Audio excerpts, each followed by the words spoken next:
All right, and welcome to the Kansas JV League of Legends game. Today we're going to be playing against Edgewood College.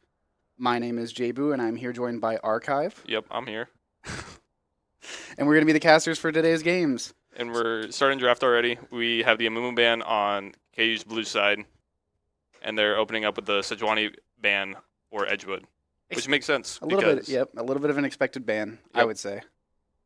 If anyone knows anything, our JV jungler might have been a Sejuani top main Might have. in the past. A master Sejuani top main. Formerly. Looks like we're going to ban away the Skarner, possibly. I like that ban. It's a very scary champion. Yeah, the only concern I would have here is if we start pinching our jungle pool a little bit too much. But I think as long as we leave open like a Wukong, we'll be fine. And it looks like we're going to instead ban away the Zac. Scary for similar reasons, I would say. Yeah, gank potential is pretty high. We'll have to see how Edgewood responds with their second ban of this first game. What type of champions are you expecting to see out of KU today?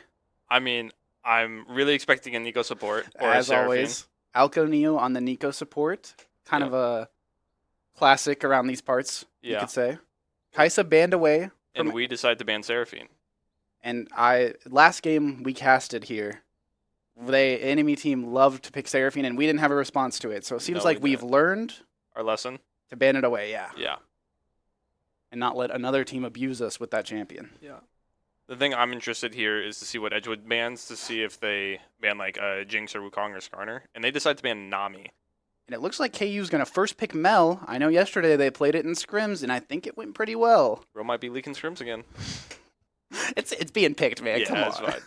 And Edgewood's going to take away the Skarner that we didn't ban. And they're going to pick up Lulu as well in support. Little weird to me, I think, to pick Lulu without showing your ADC first, but... Yeah, I think there's enough options in ADC right now to where Lulu can just kind of get picked. I personally wouldn't agree to it, but I think like they could pretty easily pick Jinx or Twitch or any of those hyper carries that are popular right now. We'll have to see how KU decides to respond. Looks like we're going to hover Jarvan, I'm assuming, into the jungle.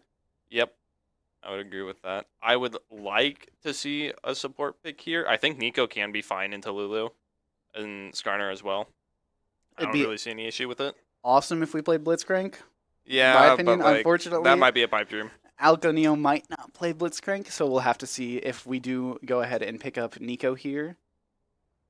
We'll have to see what we decide is best for the situation. Yep. And we decide to go to Milio, which is a little weird to me because we haven't picked our AD carry quite yet. So I'm of the opinion that Edgewood should just pick Jinx here.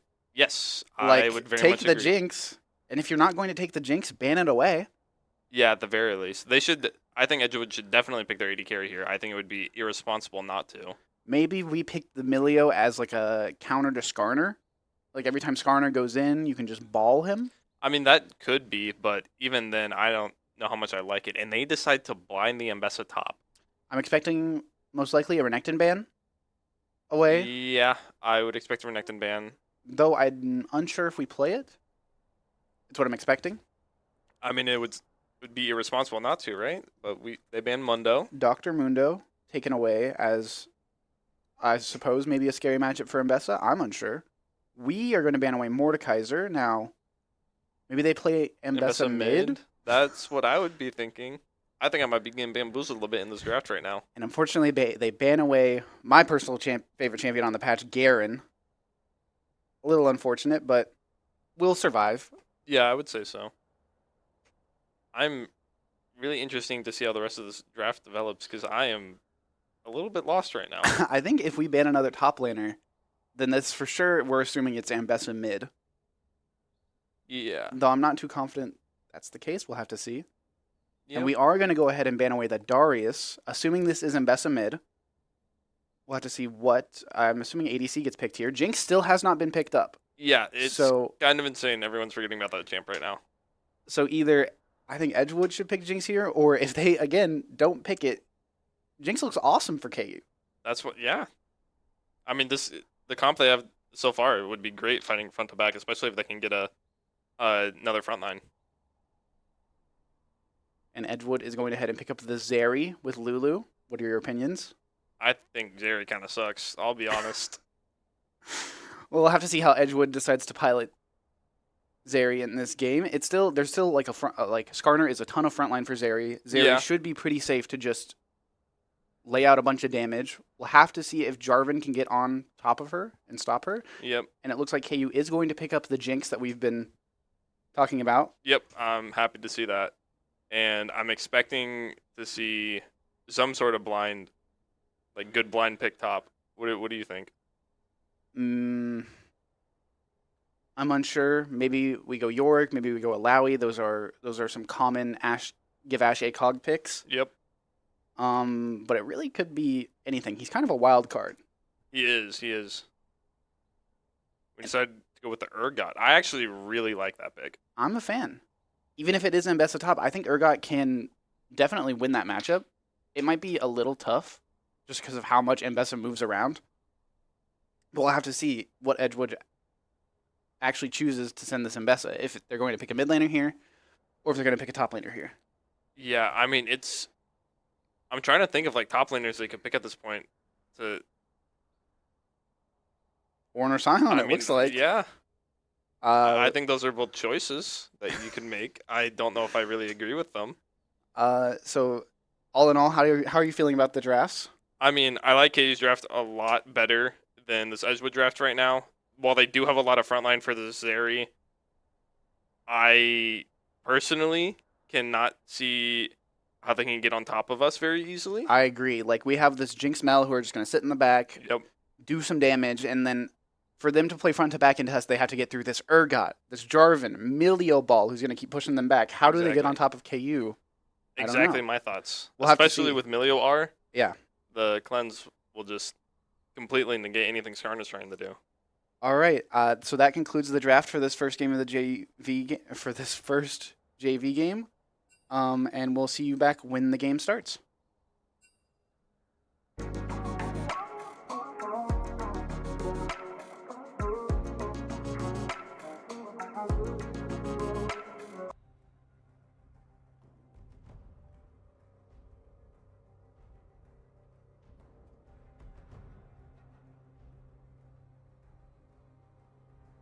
Well, now I'm just mad.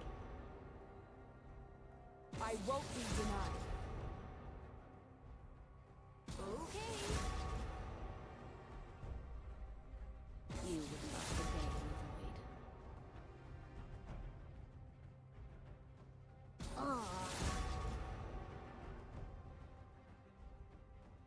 There's always another way.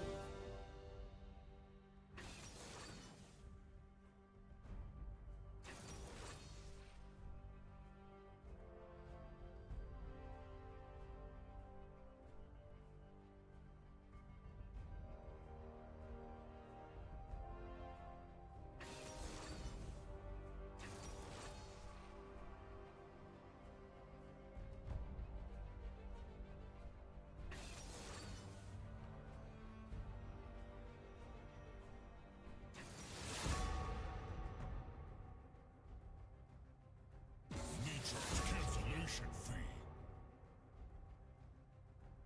None can escape me.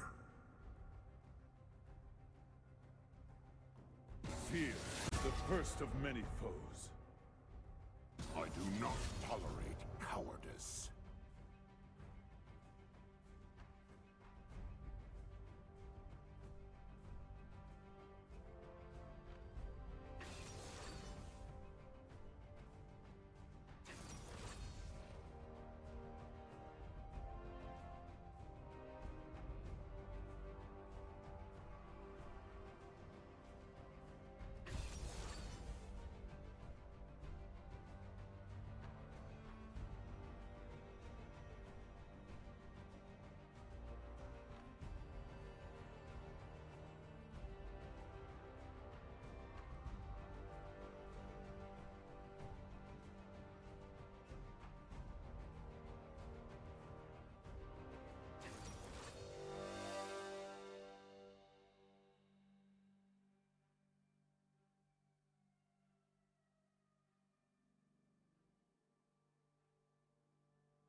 scroll.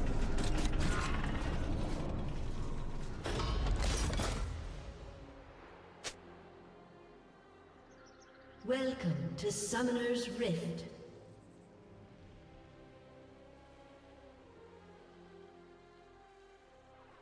All right, and welcome to Game 1 of KU versus Edgewood College. I would really like to see us get a ward on these Raptors here so we can make sure we figure out where the Skarner is starting. I agree. A nice little bit of poke out of Mel on the Mbessa. Not sure it matters, but Yeah, I mean, anything we can find is good, right? sidestep by Give Ash ACOG. That's what we'd Did like he to know see. he was in that bush? We'll never know. We'll say he did. And we did get a ward on the Raptors to give us a little bit of information on this Skarner. Yeah. Looks like both of the junglers will be pathing towards the top side. What do you think about that in the Urgot versus Sion matchup? Expected, I think. I think Urgot has, well, I think both champs have a lot of agency in the lane. So we'll just have to see who plays the lane better, who hits more abilities, who pressures each other more. Gotcha.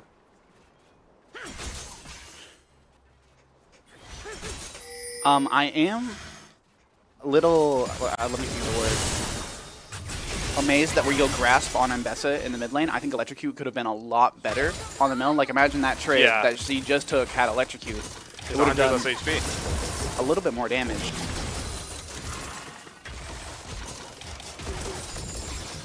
A little bit of trades happening in the bot lane here. I think we're going to see a whole lot of no action in the bot lane. Maybe I'll be wrong. Yeah, I mean, I'd have to agree with that. I think Jinx and Milu can get some stuff done at level 3. Before then, I think this is kind of just a snooze fest farm lane. But we'll see how it plays out. We see a lot of trades. It looks like this Jarvan is going to get spotted. Mbessa walking into Jarvan, going to contest, steals the big Raptor.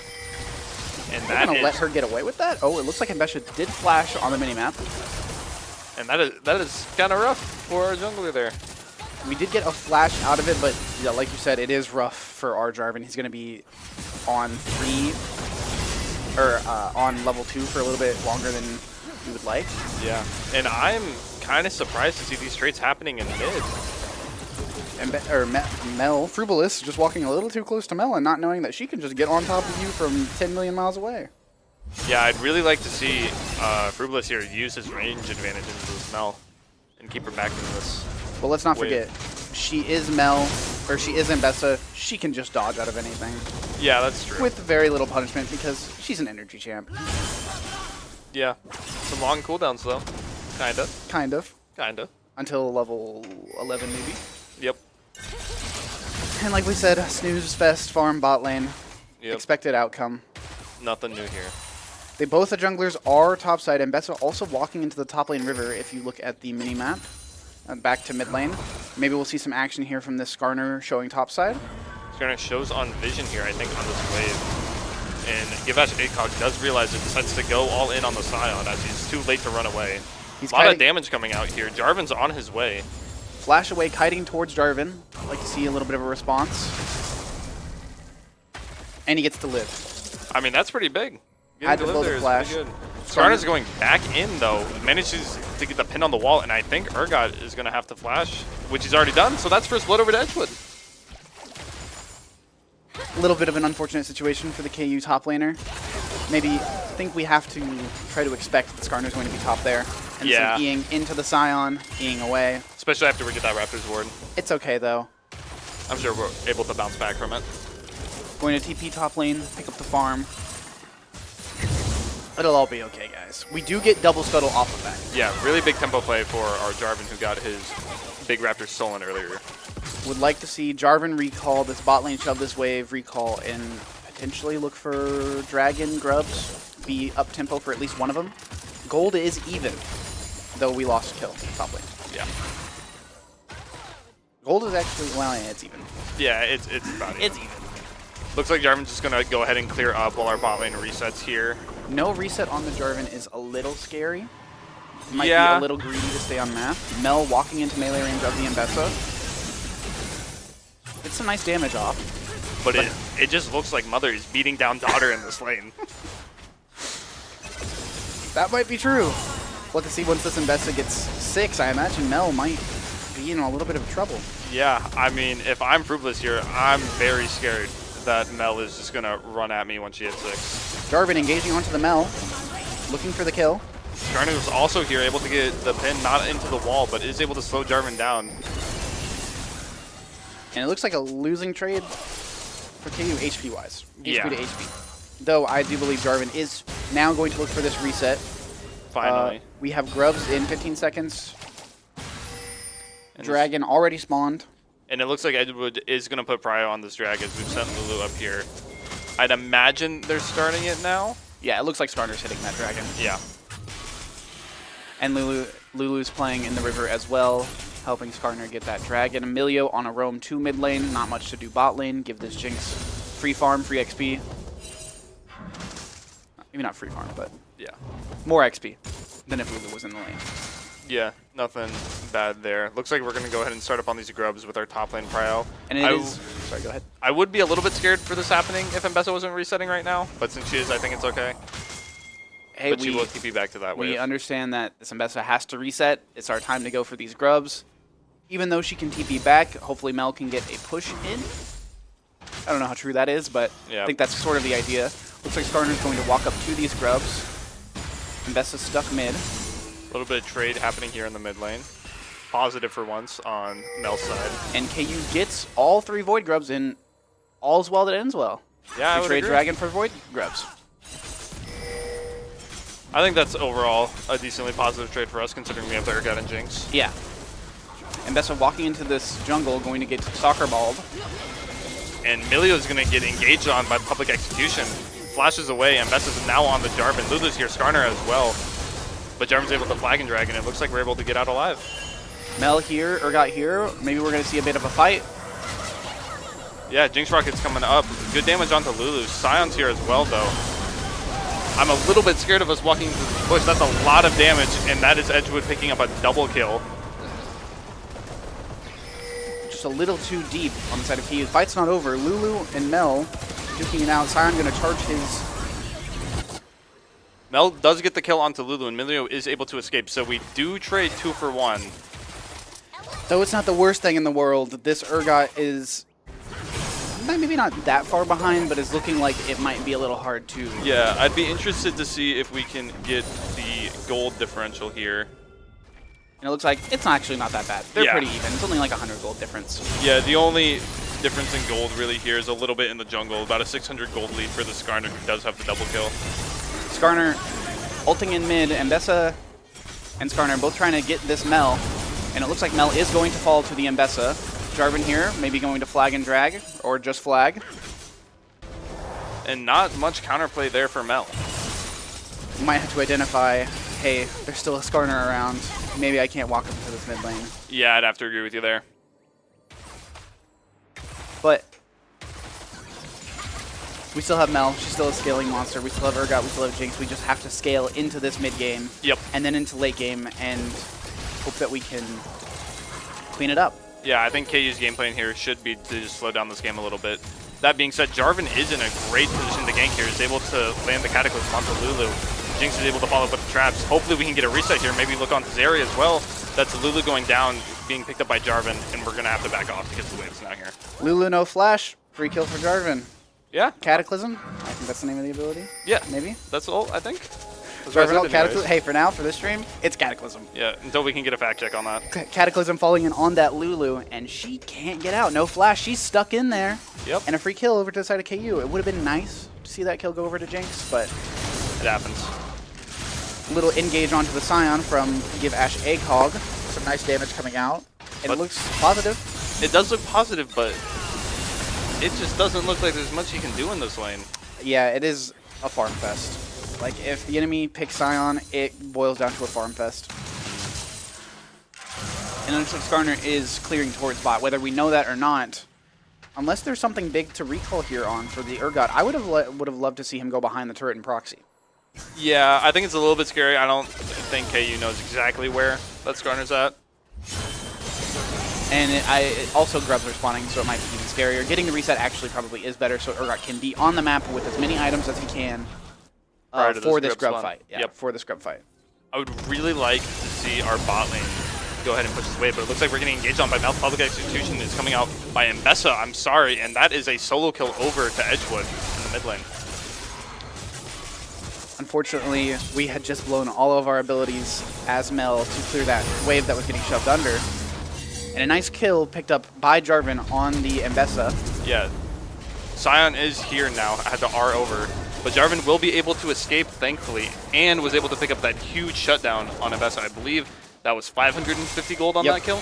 Yep, over the Jarvan. So I'd like to maybe see a little bit more damage being built on the side of Jarvan, Yeah, just so we can do something with this money that we are getting. yep, I would definitely agree with that. Milio roaming up to mid for the grubs, but we have recognized Jarvan has to recall. We can't really fight these grubs. Let's go ahead and give them and maybe play for this dragon. Yep. Urgot's able to get a good trade onto Sion. Finally able to start fighting back a little bit, I think. Although Skarner is able to pick up these grubs and it does look like he's running into the top lane. But if he ganks top lane, that just gives us ample time to look for this dragon. Yeah, We see Skarner on vision top lane. Would love to see KU shove out some waves and then look for this dragon, but mid wave is in not the world's best spot. Nope. Investor just forcing damage onto this tower, even though the Mel's hitting her. But this Mel is just the tickle monster, not able to do any damage. Investa gonna pick up a second plate, but dies to the execute from Mel from... Standing under tower for too long? Yeah, I was trying to think of the ability. I have no idea. I haven't looked at Mel's abilities long enough. But that was incredibly greedy by Edgewood. It was incredibly greedy by that Investa. We're able to land the traps on the Skarner, but he will ult, take us under tower. But the Cataclysm and Mel ult is just able to kill him. And another kill for the side of KU. Maybe we look for a little bit of mid-tower damage with some plates on this. And Urgot's able to land the R, and that's Sion dead as well. Hey, it's looking all... Though Urgot might die here. Oh, the slow, and Urgot gets to walk away. That was awesome. It looks like we're fighting in bot lane now as well. It's fighting all around the map. Derek flashes forward, presses R, gets the Lulu ult as well. Polymorph onto Jinx, has to flash away. Looks like Jinx just gets to walk out. Jarvan is here. Milio in trouble. Able to land Flag and Drag on both of them. Lulu is almost dead, dies to the Super Mega Death Rocket, and Jinx is able to just get a reset and pop off. And another 2 kills for KU. Edgewood, what is happening? I mean, we just love fighting all of a sudden. This is great. We just got a 2K gold swing pretty much. Hey, that's awesome. We like we said earlier, we are playing 3 hard scaling champions. I mean, Yeah. not Urgot, but Mel and Jinx, 2 hard scaling champions, and they just for free got to scale into mid game now. Yeah, and it looks like Mbessa might die here again. The daughter able to W forward for a little bit of move speed, and the auto executes and kills. I think it is Unstoppable Force, by the way. Unstoppable Force picking up another kill on the Mbessa. Although Jinx does die to Skarner here, unfortunately. But is able to barrier and actually doesn't die. We get the TP from Mel down the bot lane. A little bit of an aggressive TP. I imagine Mel might be in trouble, but Milio is here. Soccer ball. This is a lot of damage onto this Lulu. If Mel can land another Q, she might die, and that's another kill. Unstoppable Force, I think, picking up another kill. This is insane. I don't know what to say. The game seems to have fallen apart for Edgewood. A banger coming out from the KUJV team. I mean, yeah, this is absolutely insane. I did not expect this game to go like this at all after that early game. And it looks like we may have seen Skarner bot recently, and Give Ash ACOG has recognized that and is now in that proxy spot that I mentioned not that long ago to get an even better reset. And not only is he able to proxy, but our Jarvan's able to invade Skarner's red side. Yeah, I think they could have even stayed for... Maybe it's greedy, actually. No, I think it's a good reset. Yeah, I think it's a little bit greedy after Mbessa pushes that mid wave. Yeah. Jarvan might be in trouble here. The mid laner, top laner, and jungler for Edgewood is around. And they're going to spot Jarvan on the vision plant. Mbessa's going to come back to mid here. Mel's able to lane the root, get off a little bit of damage. Skarner and Sion both collapsing on the Jarvan. Flag and drag through the Sion, and he gets to walk away. We missed that R. We do hit that stun onto Urgot though, and he is going to get pulled out of the Cataclysm. But that's going to be Urgot's ult. Not exactly sure what that is called, but that's going to kill Sion, and it looks like we're going to be able to get Skarner here too. And that is a double kill over to Give Ash ACOG. Edgewood thought they were catching out Jarvan, but little did they know we were catching out Sion and Skarner. Yeah, and that's going to be a 4K gold lead for KU. And still even more to come, because it looks like we're going to get first turret in the top lane. Yeah, well, plates are still up. And I believe that is feet? Yeah, maybe? I believe. Or if Edgewood got the first 3 kills, which they might have, then it might Yeah. have been. We still don't have feats. Yep, we'll need to wait for this Rift Herald or Dragon Spawn. Yep. I imagine it's 2-2, if I'm not mistaken, because we each got 1 Grubs and we each got 1 Dragon. Yep. So it should be 2-2 for the objective feat. So this, like you said, the next objective, Dragon or Rift Herald, will determine who gets feats for this game. Both of which are on similar-ish timers, I think. No, Herald is spawning about a minute prior. So I'd like to see this Jinx swapped into the mid lane, and it looks like that is going to happen. Urgot's going to take the bot lane. Would like to see Mel go top then. Mel into Sion seems pretty good for Mel. Yep. And Bessa into Urgot seems pretty good for Urgot. Yeah, I think a lane swap would benefit KU hugely here. Some damage coming onto the Bessa from Mel. Where's Maybe able to land? another unstoppable force execute, and I'll pause. Tech issue. We'll have to see what's going to happen. Hopefully the game comes back soon, and the game's Awesome. already up again. Unstoppable force looking a little strong. Mel looking a little strong. Yeah, from Tickle Monster to real damage is kind of And insane. this is, I'd like to say this is all on the back of that Mbessa greeting way too hard under the mid lane tier 1. I mean, yeah, but I honestly think it started even before there. And we might have another tech issue. Possibly another Seems like we're pause. paused. We'll have to see. If this lasts for too long, we'll... Oh, There we go. and the game's back. Looks like there may be a fight over the Herald, but he's able to just pick it up. I think Edgewood recognizes this and wants to just escape, but Jarvan's getting closer, able to flash Cataclysm onto the Lulu. And even if she's popping her heal and the wild growth, it is just not enough to live. Lulu, no flash. Cataclysm, like we saw before, that's just a dead Lulu. Yep. Rift Herald spawning in the mid lane for KU. We immediately take it, we immediately use it. Hopefully we can get a mid tier 1, maybe a mid tier 2. Or we're going to use it for Dragon. Sorry, Yep. we're going to get a mid tier 1 and the Dragon. Urgot TPing top lane to protect the turret. Bot lane turret's probably going to fall. It was probably a pick your poison of which turret will die instead. Actually, bot lane turret might not fall. Zeri was too scared to go for it. Maybe low enough to die to minions. A little bit hard to tell from the mini-map, but... It looks like actually a good TP into the top lane. It looks like we Sion ulting out, getting away from that Urgot. Looks like we might be getting a pick on to Mbessa here. She has to flash over the wall. And this Jinx is starting to get online. Only the Yuntal and Greaves right now, but an IE soon to come, I'm sure, and she will become a monster at that point. 4 bounties on the side of KU. And we're up, looks like 5k, 6k gold, 5k gold? Yeah, I'd be interested to see if we are just gold leads all around and by how much. I would imagine as much. 2k in top lane, holy. Another 2-ish 2K k in jungle. About 1.2 in mid. Just a very And a little small bit in gold support. lead for Edgewood's ADC. Just farming a little bit better than Stopman here. Looks like top lane turret is going to fall. We didn't have enough people in the top side to defend it. It is what it is. Not everything in life is free, unfortunately. And it looks like we don't have another objective spawning for 4 minutes. It's going to be another ocean drag for this ocean soul. I'd like to see us play around it for now. Farm your waves. If anyone oversteps in that top lane, as there is no tier 1 tower, collapse on them. Yep, I would agree with that. I would really like to see KU just play for mid-prow here. But it looks like Jarvan's going to go hover Mel, potentially? Maybe just looking Just for clearing his his ground. jungle. You gotta get that frog. He's got like $100 inside of him. You know what I Yeah. mean?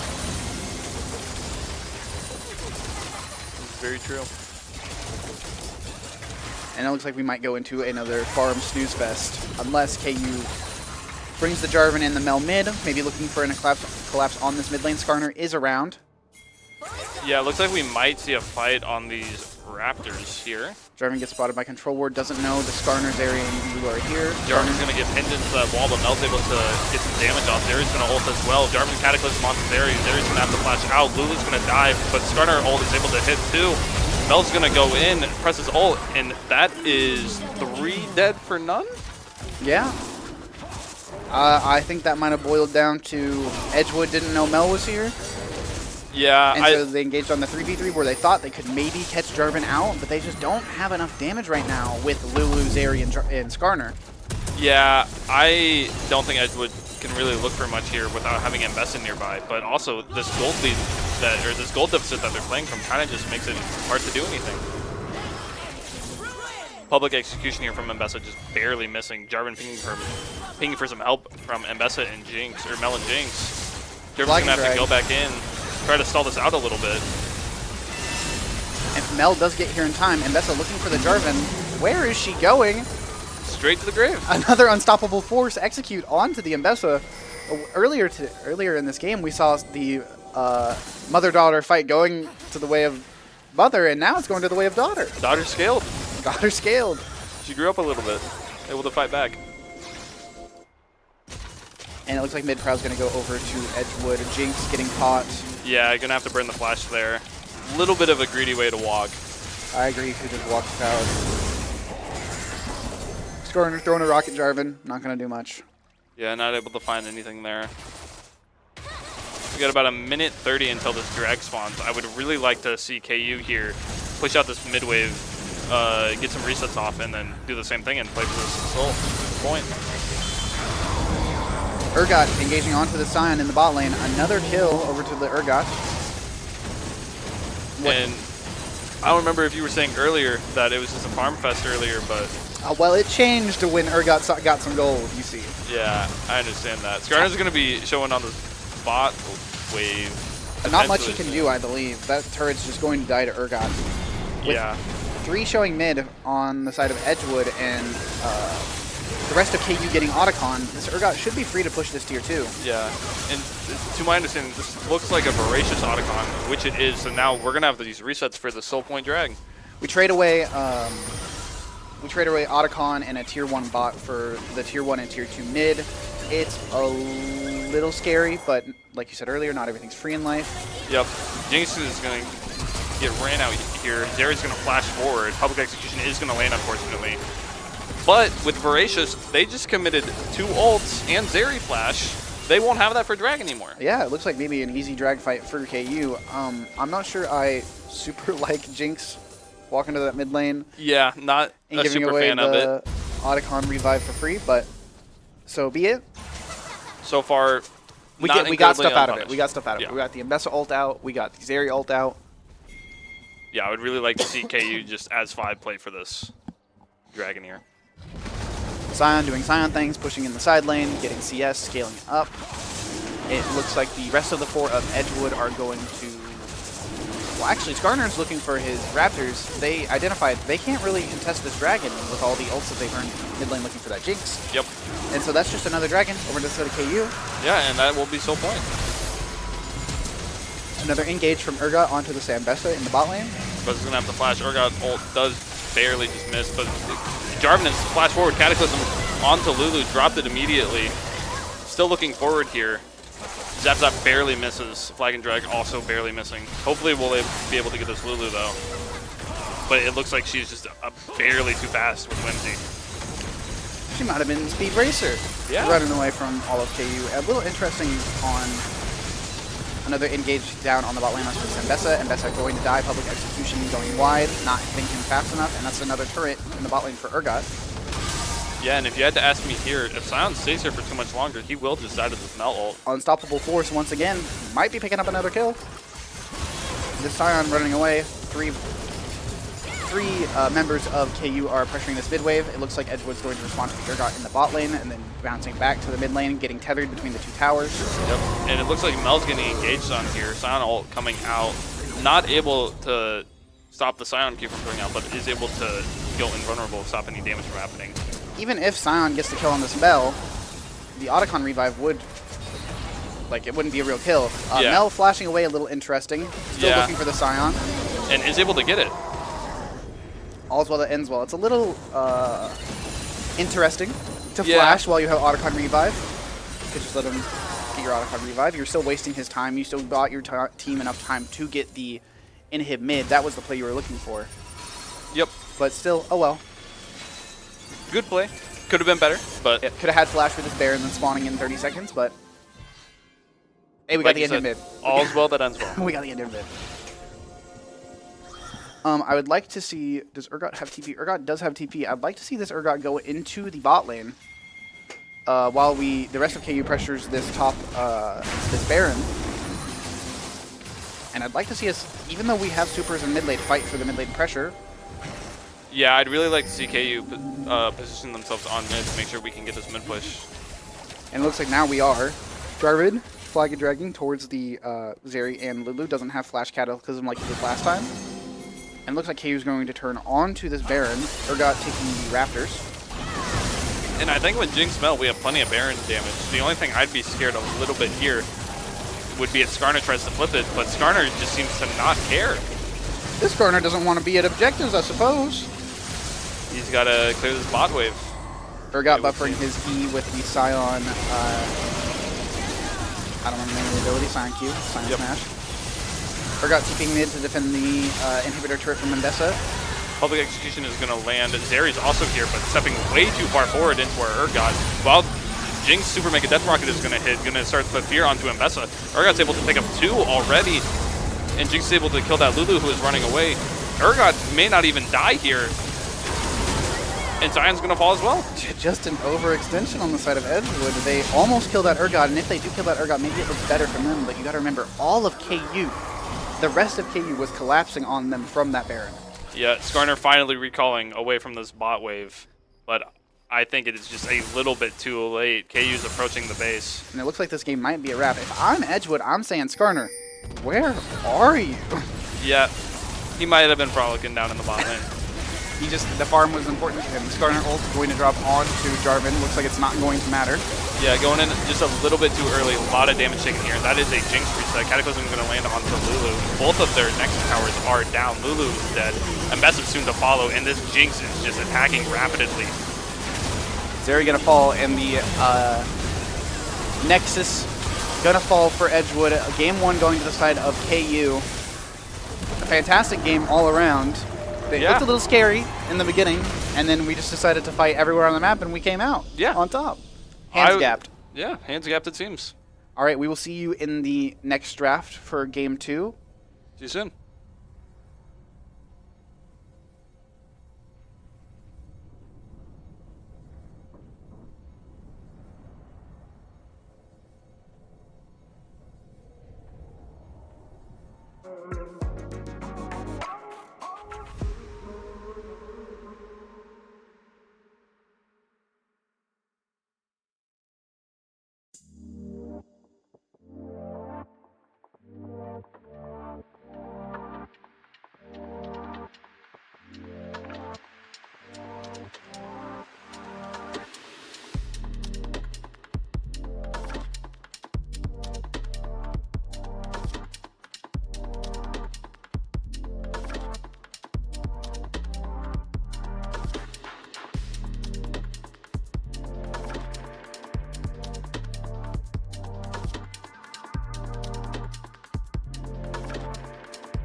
All right, and then welcome to the second draft of the Edgewood versus KU. And we're going ahead and get this draft started. Edgewood decided to swap 2 blue-sided. Not sure how much it's going to help them. Losing game 1. I expect to see same bans. I'm going to real quick respond to one of our chatters, Mr. Cool. If you want Urgot so bad, you got to pick Urgot or Cassante. It's an ultimatum. You get one or the other. You can't have both. I'm sorry to say. A little bit unfortunate there. Looks like bans are going to be saying the same. I'm interested to see this Kaisa ban so much. I personally do not think the champ is very good right now. I suppose maybe Edgewood's just afraid to stop man bust his Kaisa. Could be. And it looks like we banned away the Zac first. We banned away the Zac second in the previous game. And it looks like we're going to ban away Seraphine. So we have this open ban that we didn't ban. What was our first ban last time? I can't even remember. Remembering's a hard task. I don't remember either. And it looks like we are going to ban away Mel. Oh, it was a Mumu. Yeah, it was a Mumu. Looks like we're not afraid of a Mumu this time. Who knows why? But it looks like we are going to opt into banning away Mel. So Edgewood can't pick Mel. And it looks like they're going to pick up the Skarner again. Where was Skarner? I don't know, but he's here again. Yeah. I mean, he came back from his day trip down in bot lane. Looks like he's ready to get back on the Rift here again. Maybe he'll decide to contest some more objectives. Yeah, I'm hoping to see that. I am interested to see what KU R1, R2's here, because they are giving away Skarner, so I'd like to see them pick up something decent in jungle mid and perhaps ADC.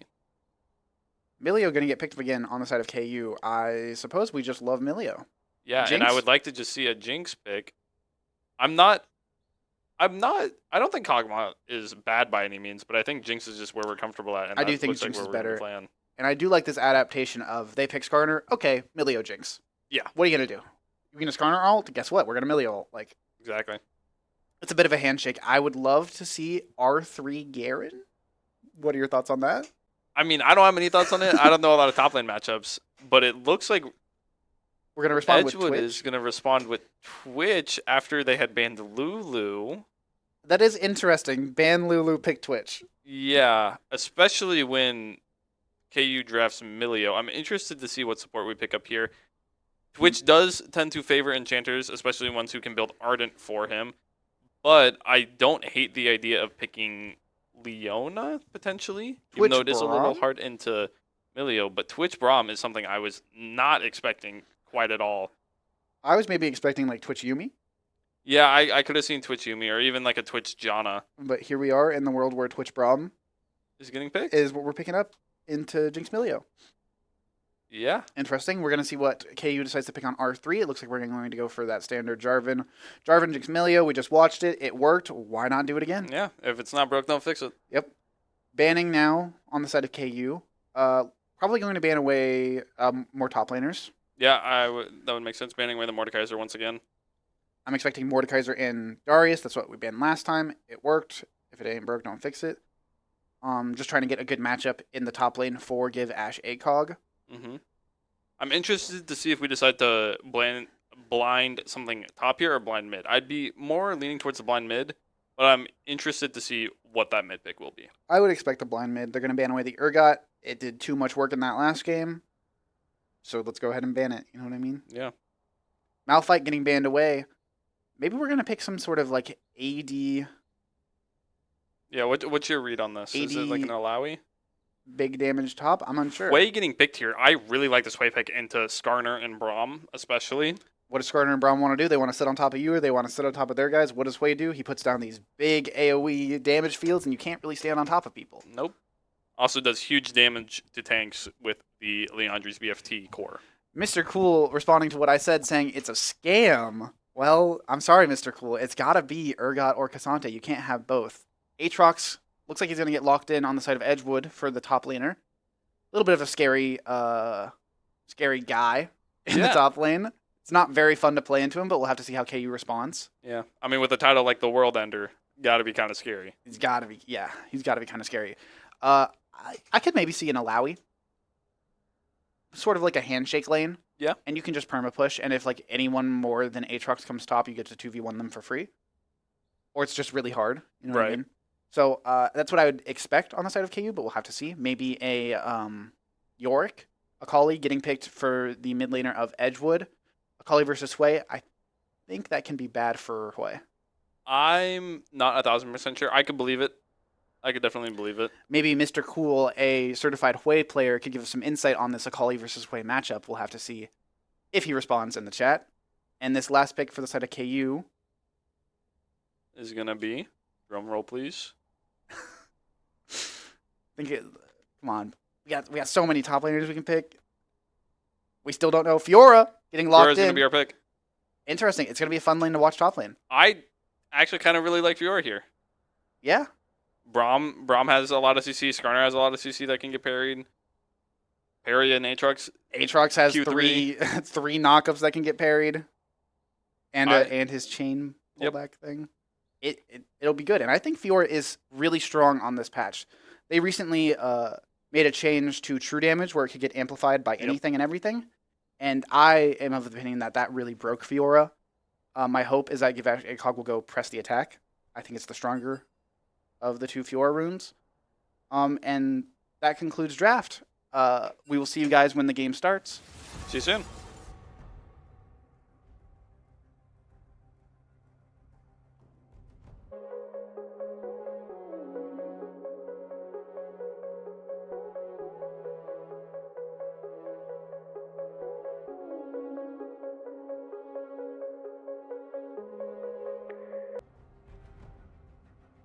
You would love the day in the void. My countermeasures are ready, even if you are not. I recommend skipping.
in response, the KU JV mid laner Frubilis said he can't space correctly. So we'll have to see how this mid lane matchup goes.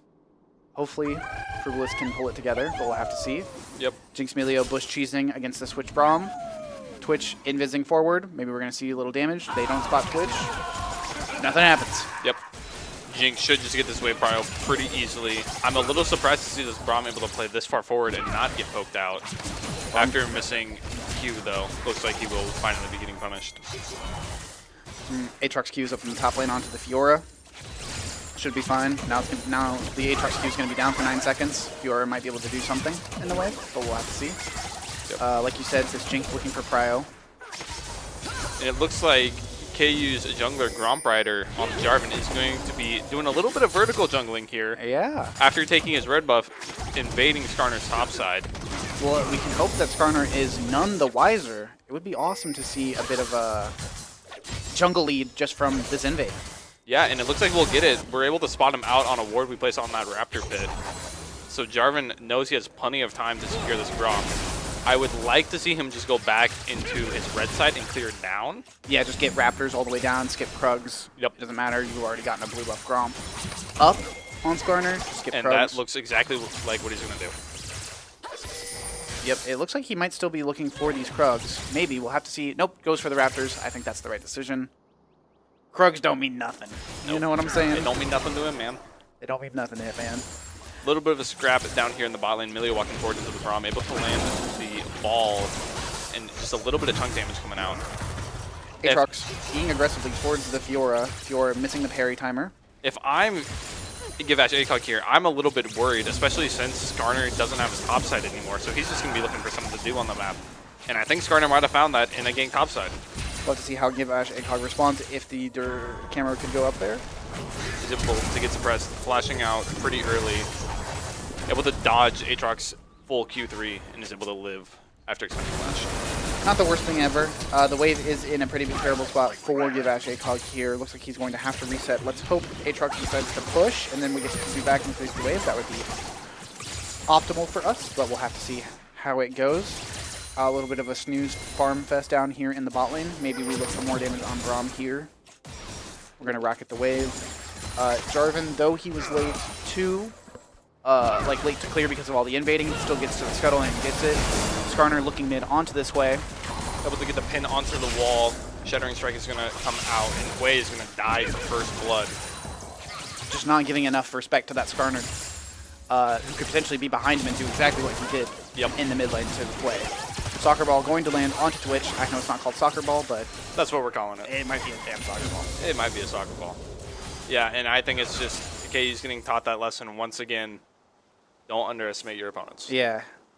Just because you put them away in game one doesn't mean they can't fight back in game two. Yeah, and if you remember in game one, we were down. We were behind. Exactly.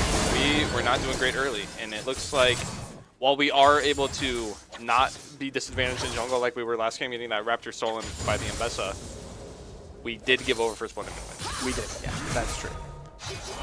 Which was a direct, which was directly caused by the invade on the Jarvan, giving Skarner really nothing else to do.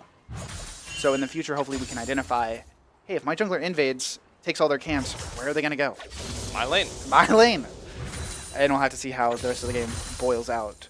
Jarvan, again, maybe looking for another invade onto this Braum. Same timer. Skarner resetting. Parry's going to be able to land, and Give Ash ACOG is going to be able to get a good amount of damage onto this Aatrox. Unfortunately, he probably will just heal it back up, as Aatrox tend to do. Yeah, a nice little trade from the Fiora onto the Aatrox. But Jarvan kind of saves the lane state. Jarvan's just able to steal away this Skarner Gromp again. With Skarner looking like he's none the wiser. Maybe. Maybe. Aatrox looking for a reset in the top lane. Probably going to TP back to the turret. We'll have to see if Fiora gets that wave shoved in. This bot wave crashing to the side of KU. Yep, I think this is what KU's playing for. It looks like we really want to play for these grubs, but Give Us ACOG does need to recall and does not have TP to get back here immediately. We'll have to see how Edgewood would like to play this out. Gromp Rider on the grubs already. Skarner walking into the river, going to spot Milio and Jarvan on the Void Grubs. Just walks away. Braum walking up here too. Mid-prow going over to the side of Edgewood. And it looks like they are going to collapse onto this set of grubs. But Jinx and Twitch are just going to be fighting in the bot lane. Hopefully we'll be able to get back to that at some point. And this looks very favored for Jinx. Both barriers coming out from both sides of the ADC. But Twitch is able to flash into the bush and is able to drop vision. Akali's going to go in on Milio, gets a kill, claiming the feat of warfare. Looks like she'll be picked up by Way, potentially. Fiora's going to go ahead and kill Aatrox there. Jarvan flashing away, trying to save his life. And it looks like Fiora should also be able to get this Braum here. He's going to be flashing away. Jarvan flag and drag back away from the Skarner. And looks like this fight might get extended, but I can't imagine too much more is going to happen here, even with Way. It looks like a pretty even fight. Yeah, all together. A little sad to see the ADCs decide to fight. Felt like they were getting left out a little bit on the top. Yeah, they just wanted some action. You know what I mean? Unfortunately, that Twitch did flash into the bush, outplaying Stopman Bus, who was, I assume, just A-clicking. His last auto went to a minion because Twitch flashed out of vision into the bush. Yep. It's okay. And we do end up getting all 3 grubs for the side of KU. Yeah. And it's a very good thing for Fiora, if I'm not mistaken. It's great. Yeah, it's great. And Edgewood, like, they opted to fight for that grub. And so they didn't get to get Dragon during that time because they opted to contest grubs. So I'd like to see KU, like they're already doing, shove in this bot wave, look for Dragon. Yeah, and it looks like that's going to be what we're doing. Brom's going to be fishing for a little bit of damage, but isn't able to find it. What if we get both objectives? That'd be awesome. That would be awesome. Scuttle Crab gonna go over to the side of KU, maybe Bromq. Not able to steal it away. And it looks like KU is just going to go ahead and start on this dragon. It is a little scary. Edgewood is very aware of it, and all of the members on the side of the map other than top laners are here. But with this much priority on this dragon, with so much damage already going down, the only thing Edgewood would be able to hope for is a steal, and they're not even. Skarner standing around behind the dragon, doing nothing. He might be a bit of a spectator. Going back to clearing. Both objectives going over to the side of KU is very, very good for us in this game. You're looking for a little trade onto the Aatrox. The parry does hit. Q3 going to land from Aatrox. Aatrox World Ender comes out. Fiora having to kite away. Fiora also going to drop. And a kill over to the side of KU. Give Ash ACOG. This World Ender doesn't seem that scary. This World Ender does not seem that scary. A lot of damage coming out from that Fiora. And press the attack was taken by Fiora, and so once you get that press the attack amp, it's just amped on true damage. That's already doing % maximum health. They kind of just melt. They kind of just melt. Like we saw, that Aatrox, he had over half his health, and 2 vitals later, where'd he go? Looked a little bit like a grilled cheese right there. Skarner looking mid lane onto the Hui. Not able to find it. He's going to have to flash R. Misses R, going just a little bit wide. Akali's going to flash R1 onto Hui, and it looks like that is just going to be another kill over to God over LP. A nice little sidestep from Frubalis. Unfortunately, it is not enough if they're both going to flash on top of him. Yep. He might as well just be dead. It's okay to die. Well, I don't know if it's necessarily okay to die there, but he did get 2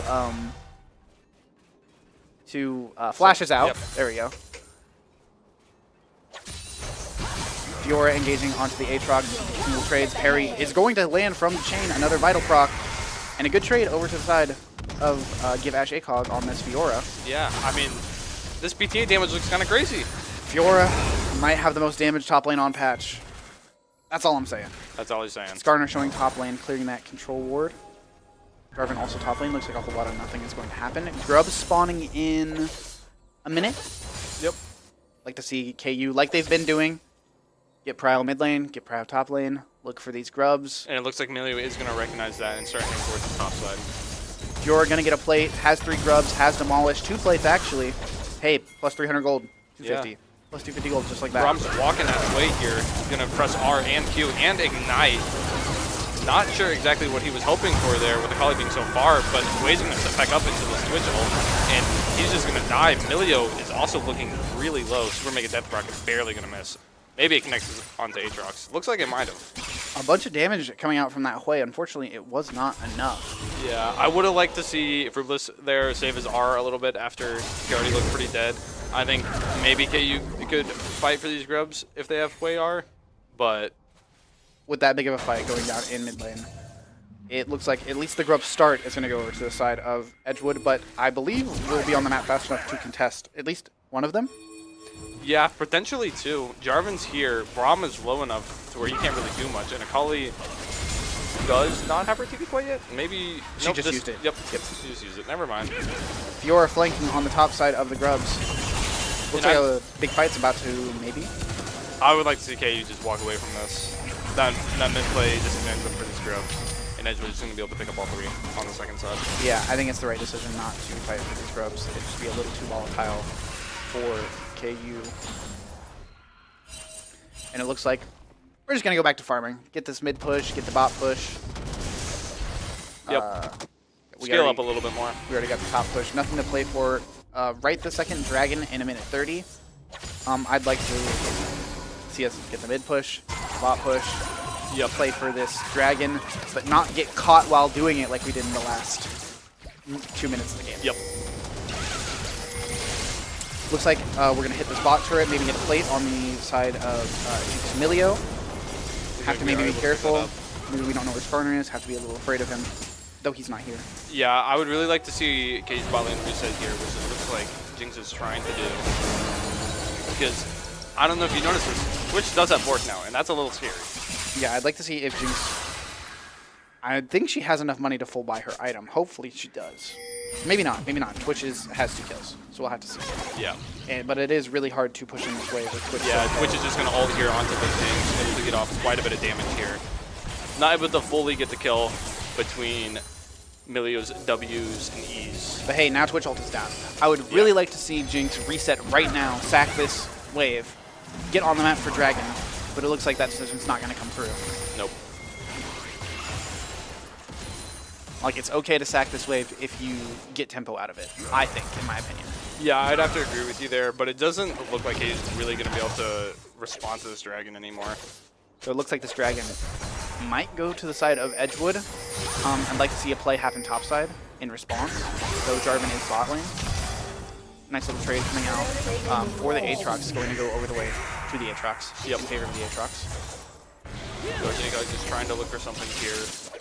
And that is going to be the first Dragon for Edgewood, second one of the game picked up. I'd like to see if Give Ash ACOG knows that Ravenous Hydra proc can proc Vitals. I would assume. Because then we can see some really quick Vitals procking happening. Yep, a lot of damage going out onto the Jarvan from this Kali. She's quite strong with the Storm Surge first buy. Nice little parry going in for the proxy. Skarner ulting mid onto this Hwei. Hwei gets dragged into the wave. Hwei gets the fear onto the Akali and might get to walk away. Scot-free? Not scot-free, but... Yeah, not quite scot-free, but he gets to walk away. Yeah, I am glad to see him living for once in one of these mid-lane ganks.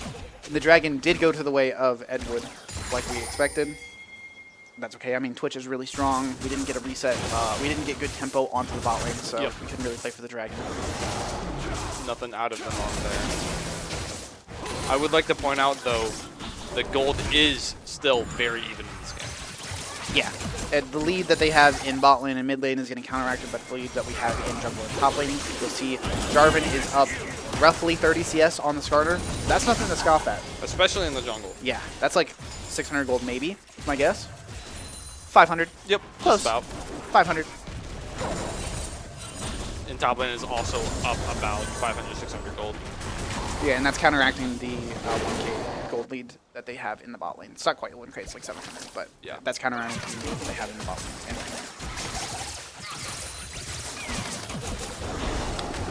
Alright, a bunch of farming going down in this game. Next objective that's going to spawn is Grubs. Herald. Herald, sorry. Grubs have already been taken. I'd like to see us get Prio in top wave, mid lane. Maybe swap the ADC and support into mid lane and have Hwei go bot lane. Just catch waves. Yep, I would agree with that. And looks like we're going to have another bridge game spawning up on the top side. We have seen Braum top. So we should know that Edgewood wants to play for this Rift Herald. Jarvan showing top on the Aatrox. Looks like we might get a little fight. Aatrox going to dash over the wall and get out of there. Losing about, what would you say, 40% of his health? 1/3 of his health, yeah, something like that. Braum and Skarner walking a little aggressively into the top of mid lane. Gonna look onto Milio. Milio gets the soccer ball onto Skarner. Brom's going to jump forward, not able to find anything. Wade's throwing his abilities out. They're going a little bit wide. This Brom is taking quite a bit of damage. Cataclysm is going to land on the Skarner and Brom, while Akali and Twitch are going onto our back line. That's going to be Milio and Frugalus gone. But Fiora is able to clean up that Skarner kill, but there's not much more he's going to be able to do. And that is going to be a 4-for-1 to the side of Edgewood. What happened there? Twitch got a really good angle. Yeah, onto Twitch our, got quite the angle. Twitch and Akali got onto our Quay and Milio. Yep. They got Braum knocked up, and Twitch was just there, rat-tat-tat-ing. Is that the name of the ability? I don't know if that's the name of the ability. But on top of them. Well, you know, he's a rat. He's a rat who shoots a crossbow. Yeah. Very fast. So, I'm pretty sure that might be the name of the ability. But we'll get a fact check. We get a fact check. Someone will fact check us. But yeah, I think going for the fight there, seeing Twitch off map is just a little bit scary, especially when we know our jinxes are already staying in bot. Yeah, once that Milio got caught, hit the soccer ball, and was able to get out, I think a disengage would have been awesome there. But Rift Herald still hasn't gone yet, right? Yep, still hasn't been taken. Yeah, Rift Herald still hasn't been taken. Looks like they might look on it soon. A little bit of a trade happening top lane. Skarner looking top, maybe going to gank this Fiora. We'll have to see how Givashe plays it. Yeah, no parry is a little bit scary. Skarner's going to be able to little not sidestep. quite connect. Little sidestep. And she's out. Givashe with a little sidestep. I'm a little bit scared for Jarvan here. He's trying to look for some damage. But Akali's barely going to miss the Shuriken. Akali Shuriken flick, I think that might be called. Something like that. Something like that, goes wide. And it looks like KU's going to look for the dive on Twitch here. Jarvan's going to hold this wave.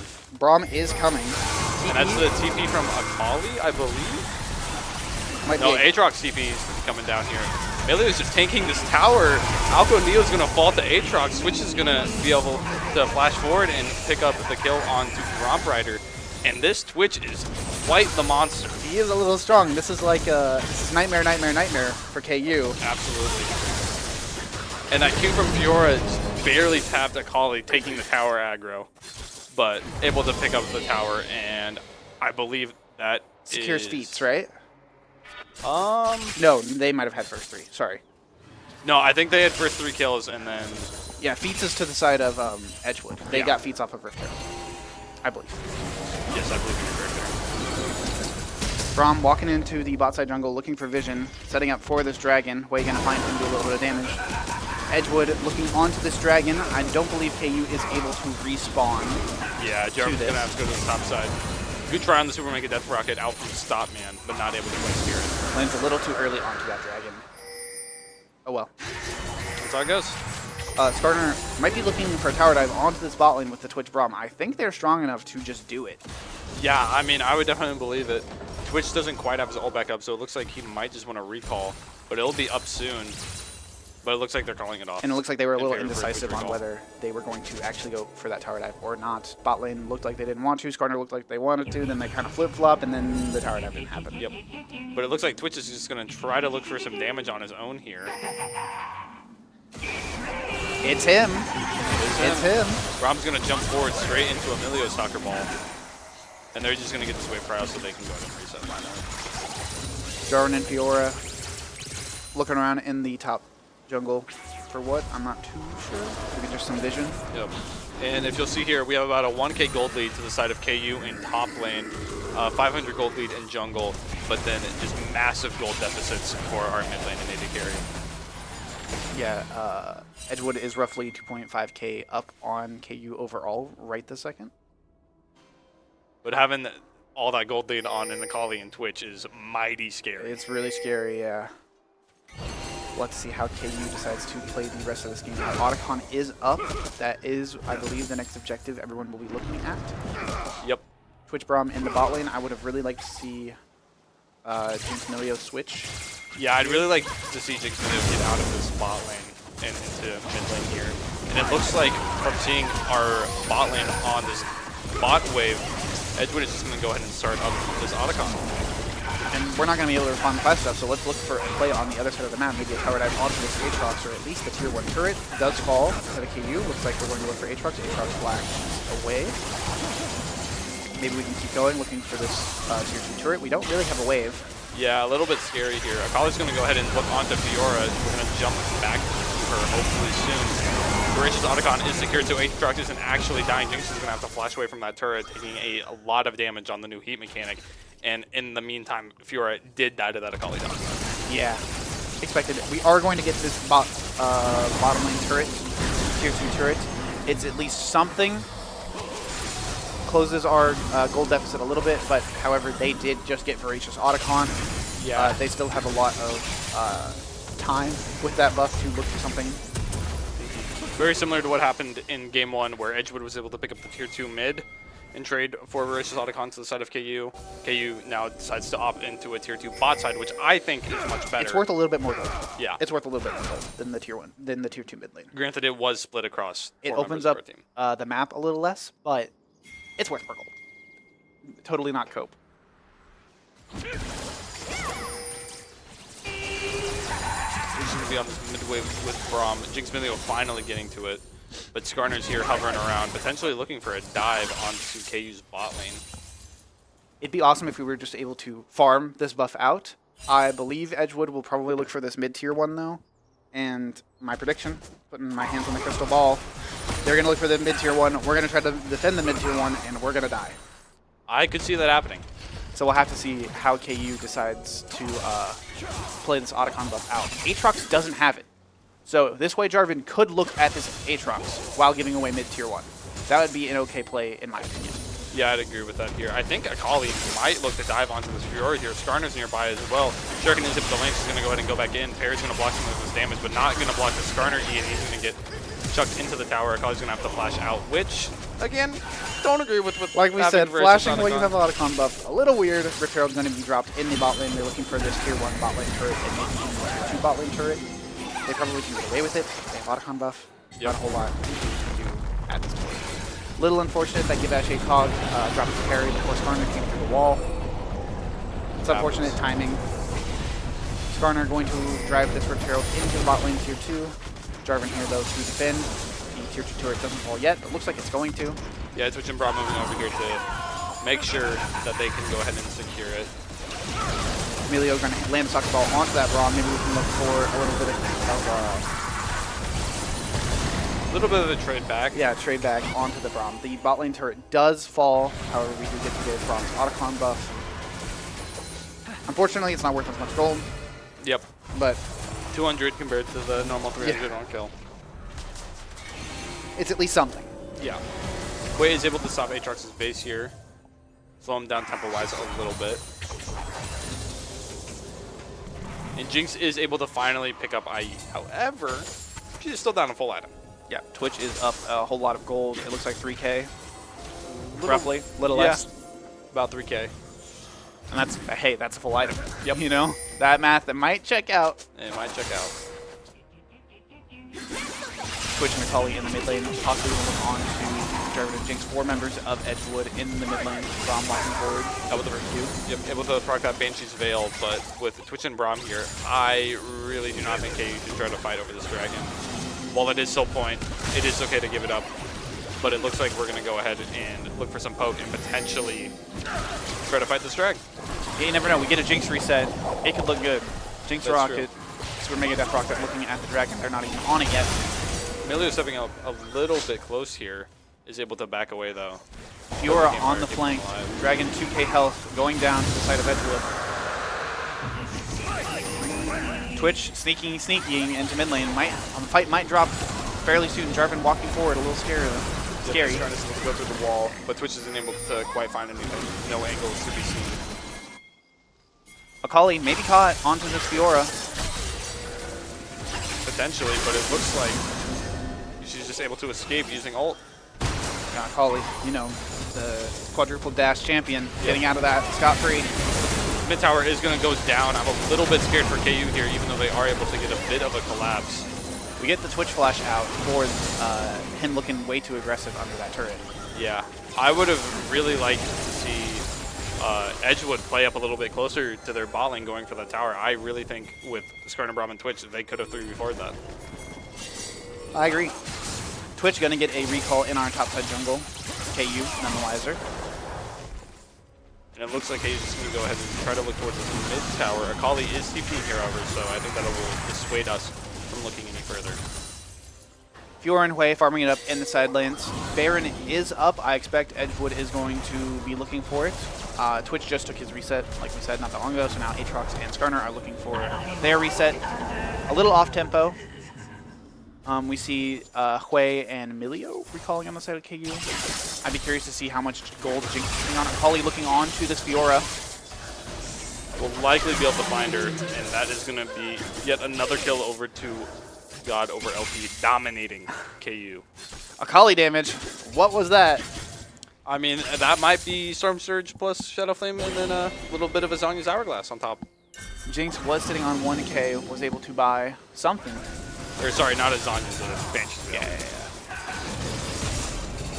Baron going to get started on the side of Edgewood, but they look a little scared. Don't want to do it. It was just Twitch Braum hitting it.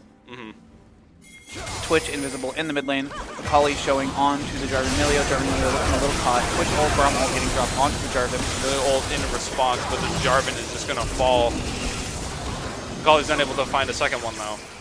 But that is likely Baron over to the side of it. I would expect as much from a Death Rocket going wide. What is there for KU to do in this game at this point? Farm, farm, farm. If we can get one Jinx reset, maybe we can... Yeah, I think KU's going to look them. towards Jinx resets. We're 2.5 items on both mid and ADC for the side of KU, while Edgewood has 3 on their Twitch and Akali. So I'd really like to see us just try to even out this gold lead a little bit by farming up. But during this Baron, I think the whole goal will just be to just CS our waves, keep them away. But this Akali's looking onto Hui once again. A 2-level gap is going to seal the deal. God over LP is now legendary. Picking up his 10th kill of the game. He got a lot of kills. Hey, maybe he'll drop a 20 banger this game. Maybe. We're halfway there. We're halfway there. I would really like to see though there is Akali alive in these team fights, Hui saving his CC for Twitch. Yep. If Twitch pops up, we get Hui CC on him. He does kind of just fall over. Yeah, I would agree. Though with that. Braum can like jump in front of him, and I am Braum with a shield, you know what I'm saying? But we'll have to see what KU does in the rest of the game. Looking a little hard. Yeah, definitely a little bit hard playing into a Twitch Akali lead, but definitely possible Yeah. with our draft. Jarvan flag and dragging into the mid lane. Looking for Twitch and Braum. Doesn't seem to land or do anything.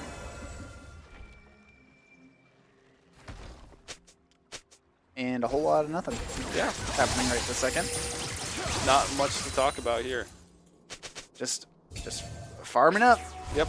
Farming We got up. this drag spawning in a minute. Looks like Jinx is trying to get a reset soon. Hopefully has enough gold for an item. If we could take a look at the gold here real quickly. We could look at the gold here. Sitting on about 1,300. Already has the zeal. Probably not enough. Probably not quite 2,500. enough. But after picking up this wave, Maybe. might be enough for a Renanzo PD. Twitch looking onto the Jinx Milio here. Is able to find an angle. Cataclysm is going to be able to stop him for a second, but Skarner's going to go ahead and go in while we are fighting topside as well. That's going to be the Milio and Jarvan down on the side of KU. Akali jumping in maybe a little bit too far, is barely able to get out, living by the skin of her teeth, and Hui is not able to deal enough damage in this fight. And it looks like Fiora also just barely escaped this top lane. That Twitch does a lot of damage. Yeah. He does a lot of damage. Too much for KU to handle. Too much for KU to handle. And I don't think Edgewood will quite be able to close it out, but they'll be able to get plenty of mid-prow here. And look at this Soul Dragon, an Ocean Soul Dragon nonetheless.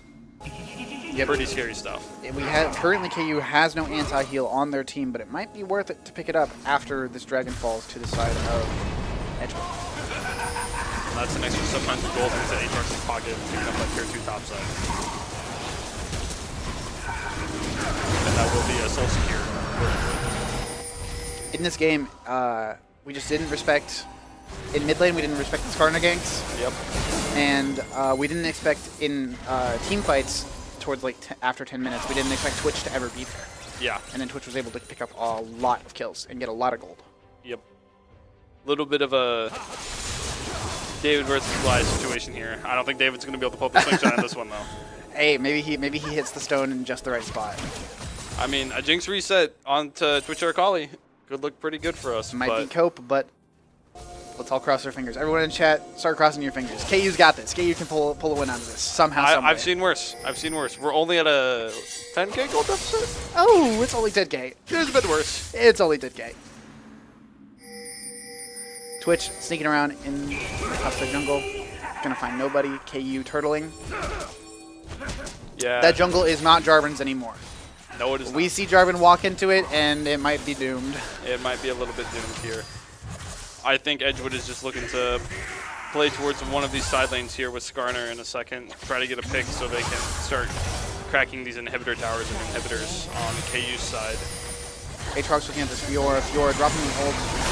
Akali's going to go ahead and TP up here, and Aatrox is going to heal a ridiculous amount, able to stall out enough for Akali to get up here. He's able to find an angle onto Jinx, and that will most definitely be the game going over to Edgewood. Walked out of our base. That's a step too far. The Aatrox did look good, but walked out of our base. Got caught by Akali TP, Twitch flanking. Just too much damage on the side of Edgewood. It looks like Game 2 is going to go their way. But all is not lost yet. Our hero, our savior Hwei, may be able to pull this off, able to land the ult onto Akali. Akali Shuriken is just barely going to miss, but these Nexus towers are just going to fall, and I would not be surprised to see him grabbed up by the Skarner. Exactly what's happening. Sundown of the Brown passive. And that will finally... That will be game. Game over to Edgewood. GG.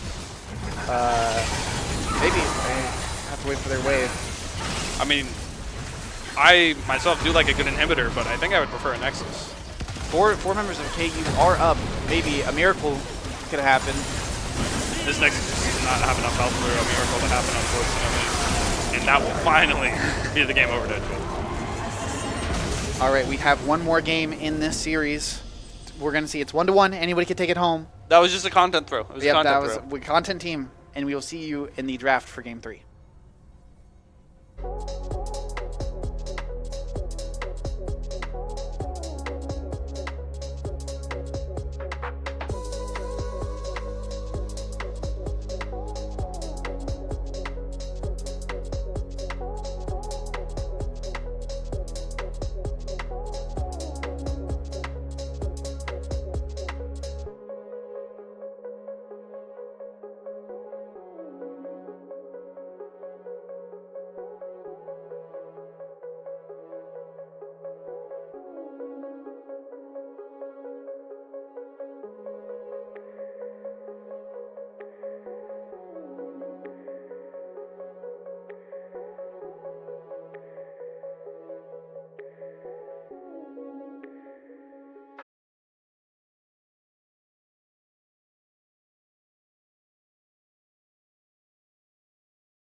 All right, and welcome back to Draft 3.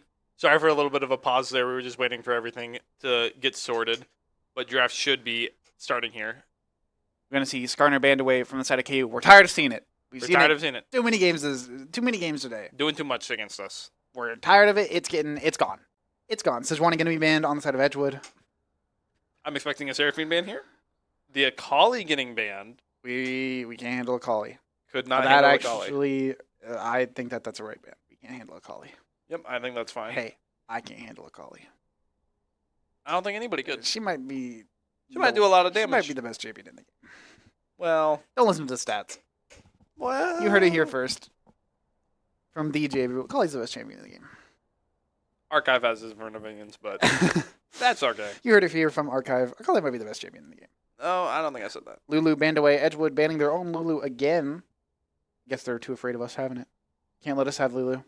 But they can't let us have Milio. They can't let us have Milio. Mordekaiser getting banned away in phase 3. We didn't have another ban. That's We are wanting interesting. or B wanting Seraphine.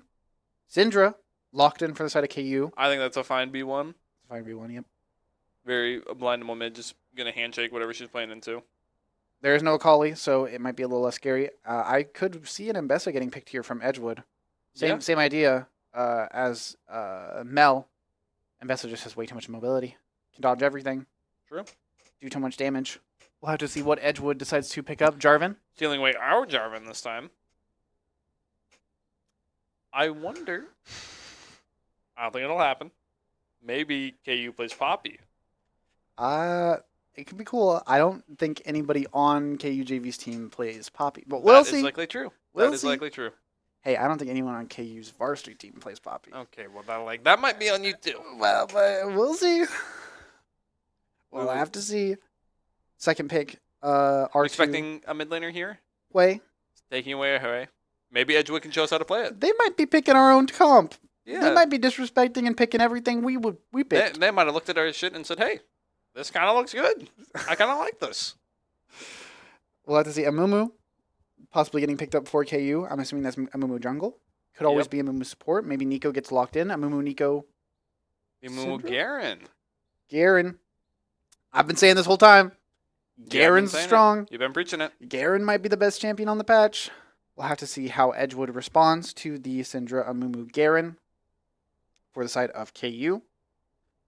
I'm expecting some ADC bans from Yep. Edgewood. Probably a top lane pick here makes the most sense, but we'll have to see. Yep, I would agree. Both teams just picking their top side here plus jungle, and they decide to take away our Milio. They're copying everything we do. They might just be buying our whole shtick. Interesting. Let's see what they go ahead and decide to ban. Maybe they'll ban the Kai'Sa once again. We should ban Jinx. Most certainly. I'm saying we should ban Jinx. We should ban Jinx and Twitch. Jinx Twitch. Goodbye. Goodbye, Jinx Twitch. We'll have to see how KU decides to respond to this. Milio pick Edgewood with their first ban of the second phase. And it looks like it's And it'll nobody. be nothing. And that If they let us know in chat, we will let you know. is going to be the Jinx ban from Edgewood. They banned the Jinx? They banned the Jinx. Oh, okay. Well, we'll ban Twitch. Yeah, I mean, this seems like a fine trade for us. I think potentially I would like to see KU also ban the Caitlyn here. If Edgewood's ADC plays that at all. Caitlyn Milio is something pretty annoying to play into. I agree. Lucian Milio also something pretty annoying. I think another ADC ban is definitely something we should look forward to here. I mean, I imagine we have nothing else to ban besides ADCs. Possible top laners, but like we're playing Garen, the Kinda guy doesn't matter, right? who can play literally into any matchup. You just farm and scale. Nami getting banned away. Okay, I think that they don't know that we are Nico merchants. Yeah, I don't think they're aware. And the Kog'Maw getting banned, I think that is also fine. Caitlyn looking a little scary for them to pick, but it's fine. I mean, if I'm KU here, I'm just playing like Karma Jin or something. And Edgewood looks like they're gonna be saving ADC pick for last. Interesting. Not something you see very often. Ornn gonna be picked up here. I like the Ornn pick so far. Yep. And with Jinx and Twitch and Kog'Maw being gone, not a lot of ADCs left that are able to shred tanks. And we don't have a lot of tank shred yet. Yeah, Garen is Seraphine getting picked up by KU. Garen has a lot of damage, but Ornn is definitely one of those champs that might be a lot harder for Garen to kill inside. Mm-hmm. So though Garen will just be able to scale for free, it might be harder to kill Ornn and then get some sort of side lane push. So it might be that Garen has to roam to other fights more often than just sitting inside and chilling.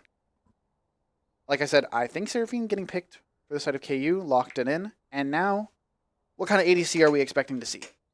I'm not incredibly sure. To my understanding, the KU JV AD carry Stopman plays a lot of Jinx, along with similar hyper carries, Jinx is banned.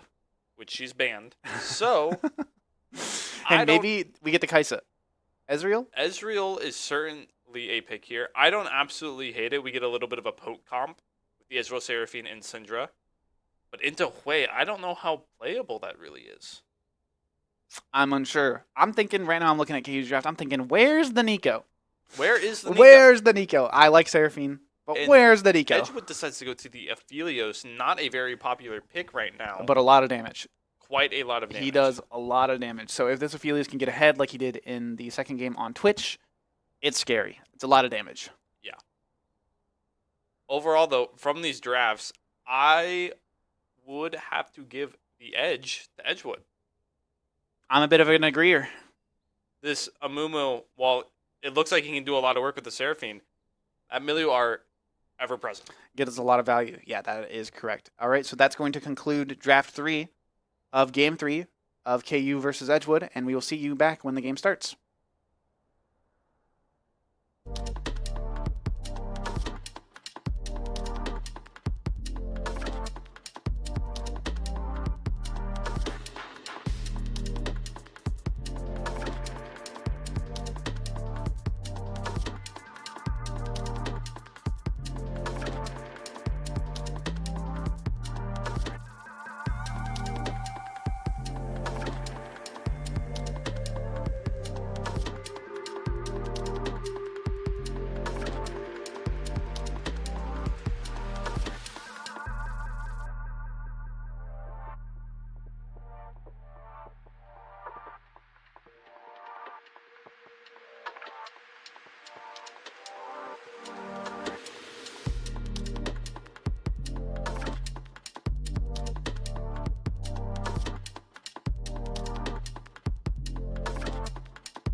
All right, and welcome to Game 3 of KU versus Edgewood.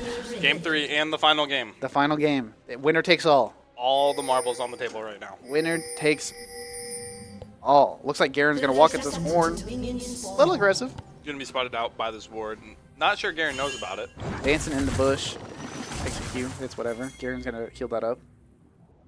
5 point on the side of KU. 5 point on the side of Edgewood as well. Milio and Hui may be looking for a ward onto this Raptor. Not quite a 5 point from the side of KU as Ezreal is up in this first bush in bot lane. He's looking. He's looking ready. Aggressive. Hey, but I wonder if Give Edge Incog is trying to get a proxy or something on this first wave. He might. I don't think it's the world's greatest idea, but he might. I'm pretty strong. Ezreal in a pretty good spot to catch up to Sophelius and Milio as they walk the lane. Them emote spamming. Awesome. Milio might have been training all day. Seraphine not going to get spotted out here. I wonder if she has Q or E. Seraphine Q just going to go a little bit wide on that double cast, but Aphelios isn't going to be able to trade back at all. And Ezreal Q barely just missing again. We'll have to see how this game, how these lanes play out to the side of KU and Edgewood. Looks like Amuma's going to start the Raptors and clear down. Might look for a gank early. Might just go back to the top side. We'll have to see. Could Looks like maybe he's invade. just going for a red to blue side clear. Yeah. Raptors, Krugs, red, then doing go to the blue side. Pretty standard. Pretty okay. Seraphine Q, double Q goes wide on Emilio. A little unfortunate. KU is going to get level 2 first in this lane. Maybe we can look a little aggressive. They just hit level 2. E forwards, goes wide. Ezreal Q going to miss. Aphelios responds. Quick little damage trade up in the top lane. And not much happening yet. Not much happening. Perfectly fine. Perfectly fine. Ornn is a little chunked out right now into Garen. But certainly that deal shield will just get him back up. Yeah, we'll have to see if give Ash a cog and somehow capitalize on it. Stun going to land onto Hui. A little bit of damage. And I would really like to see KU's bot lane here be cautious. Not 1000% sure if we were able to get a Raptor ward off. I know that Edgewood was able to onto our Raptors, so they certainly know a move is happening towards the top side here. But I would like to see our bot lane be cautious about Jarvan doing the opposite. Yeah, hopefully we have some information on how this where this Jarvan is, if he is bot.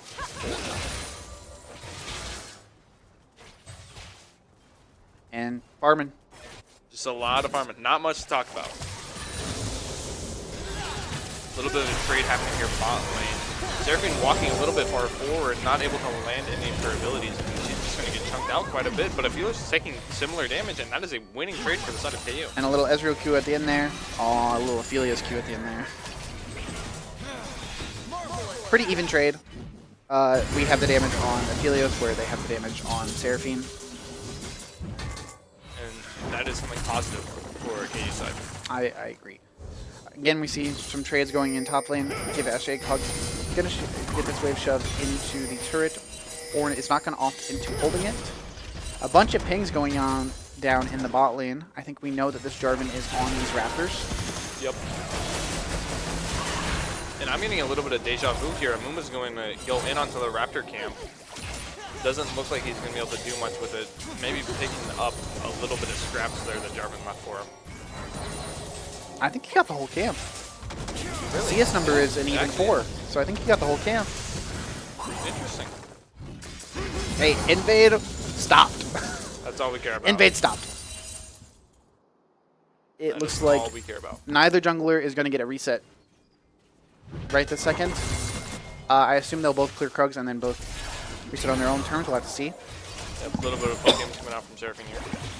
Syndra TPing mid lane. Having a TP down 12 CPS in the mid lane. Plays performing a little bit better Yep, a little unfortunate to see that there. than Syndra.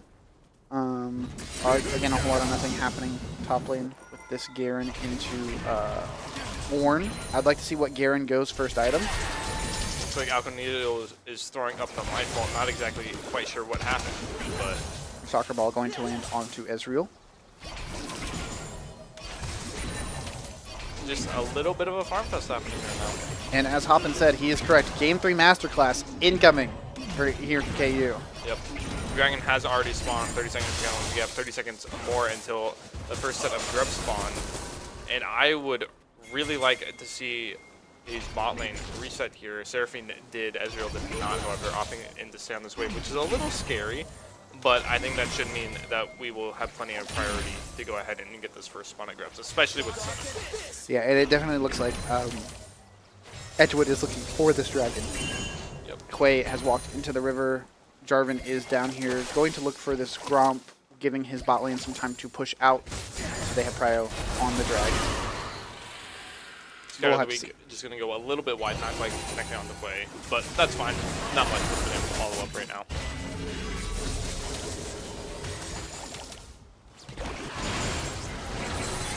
Just a quick little trade in the mid lane. Some damage falling onto Syndra, and like I said, this Edgewood bot lane is looking for the bot lane push. And then now we're about to see them. Probably Milio could walk the dragon right now, and Aphelios could finish this wave. I would not hate to see KU here look mid, which is what they were doing, or even if a Mumu wanted to, trying to look bot onto the grubs while he does have this level advantage on Jarvan. But it looks like we're just going to opt for the grubs and get back to the turn. Hey, what's wrong? Yeah, nothing to be upset about there. I'm unsure if Garen just stole the Raptors in the top side or not, but if he did, that's awesome. Free gold. Vanishage is going a little bit wide, not quite connecting on the way. I think we like that it didn't connect onto Hwei. I think if it connected onto Hwei, Amumu might have... might have been a little scary. As in the Pokemon universe, he might have fainted. He might have fainted. Hwei ult coming down onto Syndra. Quick little trade. Syndra able to walk it out. Hopefully we can pick up this wave and go home. Yeah, I'd like to see Rubelis here head back to base. Just recall on this wave. Maybe not quite in Hwei's face. Hwei might stop him. It looks like Amumu might be trying to gank. And it looks like Hwei. we might have a little bit of a tech issue. Perhaps a pause has happened. We'll let you know as soon as we figure out what is happening. Now let's analyze this Jarvan hitting this red buff. I'm kidding, that was a joke. I mean, like, he did just do some damage to it, and he actually healed 22 health. Whoa, that might be crazy. I mean, I think jungle might be broken for Jungle that. might be broken. Jungle might be broken. We don't really know what's going on. Yeah, if I had to guess, it's probably just a tech issue on someone's PC somewhere. Hopefully we can figure out. I'm going to send a little message upstairs, see if we can get some information on what is happening. Well. Let's go ahead and move over to a starting soon screen while we try to figure this out. Apologies to everybody. We will see you back as soon as possible.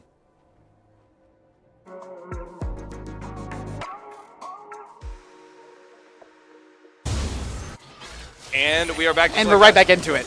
We're right back into it. Didn't even miss much. We didn't miss anything at all. It just started up. It must have been a pause somewhere for something. Yeah, not 1,000% sure. Bandage Toss is going in. Amumu flash R. Jarvan's also going to flash Cataclysm onto the mid lane here. Amumu is going to take a lot of damage from this Jarvan Hwei. Jarvan is also looking really low, but Syndra does not have any cooldowns left to follow up. Garen's here, able to flash R, and that is like what we want to see. Demacian Justice landing onto the Jarvan. Where did he go? He fainted. Demacia. He fainted. Back to base. Back to base. Back to base, Jarvan. Back to base for him. As he's going to try to clear this wave, but unfortunately his ult doesn't do as much damage to minions anymore. Seraphine's taking quite a bit of poke damage. Ezreal's also going to take some. And I really would like to see KU's bot lane comes back up here. As the rule goes, red-white, don't fight. Don't fight. Or if you're Aphelios, red-white, time to fight. True.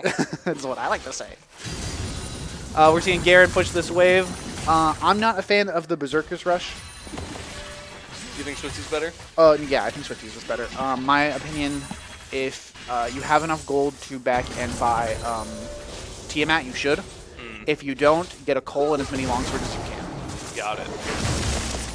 But it's not the end of the world. Swifties is still fine. And he does pick up the Tiamat and a longsword. Would have liked to see, like I said, Cole being picked up. You are Garen. All you got to do is farm waves, and you get to scale for free. But it's okay. Yeah. You can still farm waves. Yeah. Just a little, down a little gold. Yep.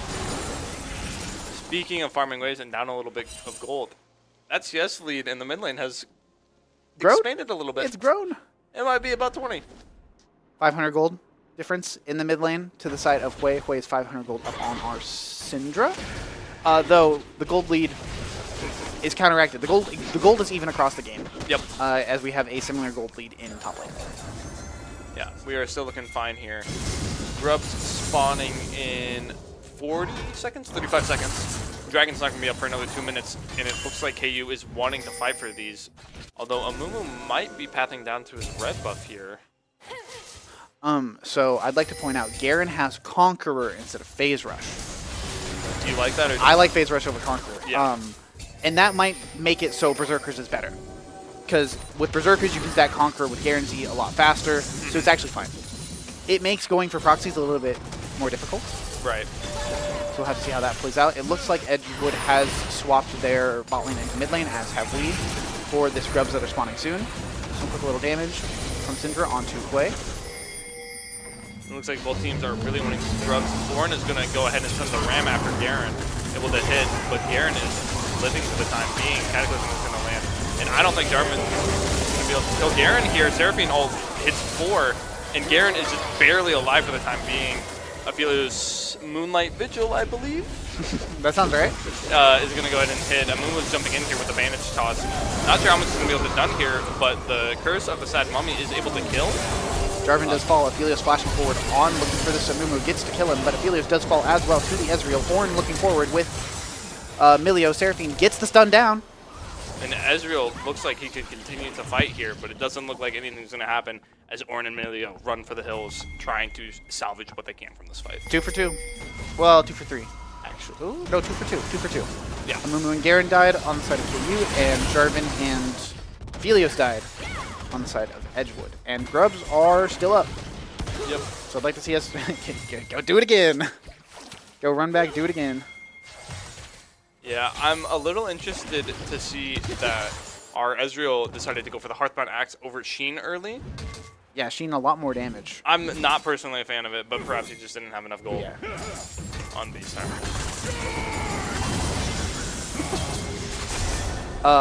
That now, if you can remember to when that Jarvan or the Ornn caught Garen, imagine for a moment in my mind palace, Garen had Phase Rush. He would have gotten that. He could have ran away. He could have ran away. It's okay. It's okay. It still turned out pretty even. Yep. It looks like he's actually able to catch up to Aphelios. I wasn't sure if they were going to be able to. I was a little bit scared here. Mumu They're bandage able toss. to hit it. Mumu is able to bandage toss onto Jarvan, and KU's going to be able to pick up the second set of Grubs. Aphelios walked too far up, got hit by a stun, and passed That's away. going to be the first time in the series that either team has gotten all 6 Grubs. Hey, big, and it's us, and it's for KU. Yeah, exactly. And it's for KU. Now, 6 Grubs on Garen, phenomenal. Yep. 6 Grubs on the rest of our team? It's okay. It's fine. It's fine. It's still 6 Grubs. But 6 Grubs on Garen, phenomenal. If we can ever get a solo kill on Garen with Garen onto this Horn, we just get free turrets. We just get turrets on turrets. Turrets on turrets. Dragon gonna get traded away, possibly, for the size of Edgewood. It's just Jarvan on it, so maybe KU can push midwave and run to it quicker than they can get there. Than Edgewood can get there. I think this Dragon's just going to go ahead and be secured for Edgewood. I would really like to see KU just slow this game a little bit, let Ezreal farm up till he hits his Triforce, because this Aphelios right now with Collector is quite scary. Quick little stun from Syndra onto the Aphelios. Electrocute gets procced. Hui getting chunked for a third of his health. Maybe Amumu will be able to walk down and gank this Hui. Hui looking for, walking to the tri-bush. Amumu is there, hits the mana toss, and Curse of the Sad Money onto Hui. What's it called? I think that might be his passive. That might be his passive. That might be his What's his ult called? Can we get a fact check? Can someone figure out what his ult's called, What's his ult please? called? Anyways, he drops the ult onto the Hui, and the Hui does get picked up by the Syndra. Yep. Hey, awesome. More gold on Syndra. Yeah. And as of right now, it looks pretty similar to game 1. And it looks like, I just got to fact check in, Amu's ult is called Curse of the Hey, Sad Money. I might have been right. Yeah. I might have been right. Is that a first? It might be a first. I don't remember. It might be a first. TP from Hui dropping into the mid lane against Ezreal and Seraphine. Hui probably just going to clear this wave. Yep, looks like it.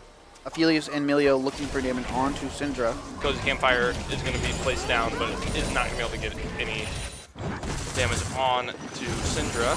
Aaron's going to go in and scrap up here on the top lane. Orin's going to just have to press E and try to run away, but he's going to take quite a bit of damage in the process. Beyblades will rip, you know what I'm saying? That is true. I would be curious how much gold Syndra is sitting on currently. About 1,000. Pretty similar to Amumu, however, who's also sitting on 1,400. We should get some resets in, I think. Oh, a quick little sidestep by Quite the Seraphine. movement. R is just barely going to go wide on the Aphelios. And Ask me, Seraphine did not hit that high pitch high enough. yeah, That might be why it missed. we got to be willing to. Yeah, like he's... We got to be willing to hit it. We got to be willing to hit it. Moonlight Vigil does land onto the Seraphine and going to collect her for Edgewood. No objective really is up, so no diff. Like, it's a little whatever. It's some gold for Edgewood. Yep. The next objective that is going to spawn is going to be Rift Herald. Yep, here in about 40 seconds. Garen can very easily generate his own prio like that. He just clears the wave and he gets to walk away. Garen, infinite prio champ. So part of the reason why he's so broken. Amumu here, bot lane. Scatter of the Week is going to land. Amumu was able to find the Bandage Toss onto Milio, and that is another kill for Frubalis.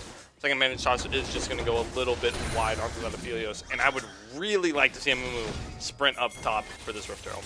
And I believe he will. He might take a pit stop at red buff. Aphelios looking a little aggressive on this Syndra, not going to go fully for it. Hey, he doesn't have red-white. It could be time to fight. Not if we miss Scatter. Can't be missing Scatter. Scatter if the we Week wanna goes a fight. little wide.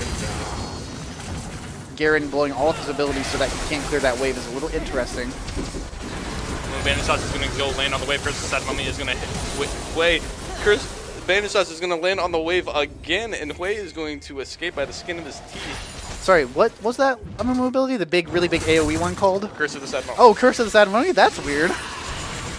some, what we damage, some damage falling onto Aphelios from this Syndra. Jarvan looking for the tower dive onto this Syndra. Scatter the Week going to land, and Syndra gets to walk away. Unfortunately, losing the wave, but we're getting Rift Herald right now. Yeah, we are getting the Herald. So, we get Rift Herald, they get a tier 1 bot, and Syndra lives. That's okay. Syndra has to preserve her bounty. Yep. I wish we were able to get on that Herald just a little bit sooner. I believe we would have had the entire Feat of Strength. I believe we picked up the Feat of Warfare, and that would have given us the objective feat. Not quite sure what it's called, but they were able to get that first tower down in bot lane. So Edgewood has picked up the fancy new boots. Fancy new boots. I believe they've gotten feats all 3 games. I think we were able to pick it up in game 1. We got feats game 1? Okay. Well, let's not let that be a predictor of how the game's going to go. True. All it is just a little bit of a fancy 5 move speed. It's just 5 move speed. Yeah. Because no one, if you finish that boot on second item, you might control it. So That it's just could be true. a five move speed buff. Yep. For the time being, all it is 5 move speed. It is a little bit of extra scaling though when they have the Sorin. We won't get there. Yeah, hopefully not. Fingers crossed, we won't get there. Yeah, gold's still looking pretty even despite the even objectives and a slight kill lead in favor of team. And it looks like Dragon is going to spawn soon. 20 seconds. Yep, and it looks like we have is that about 700 gold in top lane? But the thing I'm looking at here is this 1,000 gold deficit in the bot lane for our AD carries. Dang, 1,000 gold. You are right. Amumu does whatever. He's getting fed. He's getting good. He's up 1,000 gold. Moo is eating good. He is not on welfare. No, he is Like not. most junglers usually are. That is true. Not sure KU recognizes that they are standing on a ward here. Way gonna walk up, put his little eyeball stun thing down. And Syndra might be caught here. Scatter is going to be able to stop, but we are flashing while we still have Whaled on us, and that is going to be a shutdown for God over Elf. Garen is TPing into the Dragon Pit, not able to really look for anything as Syndra died so fast. Yeah, and I believe Ornn also TP'd to the bot wave. And he's just trying to get in on some fun. He's Trying to get on drag. some fun. Ornn or Garen? Who are we talking about? Sorry. Ornn. Ornn, yeah, he's just trying to get in on some fun. Yep. KU looking for some damage on this mid turret, not going to be able to take it. Garen quickly clearing this wave.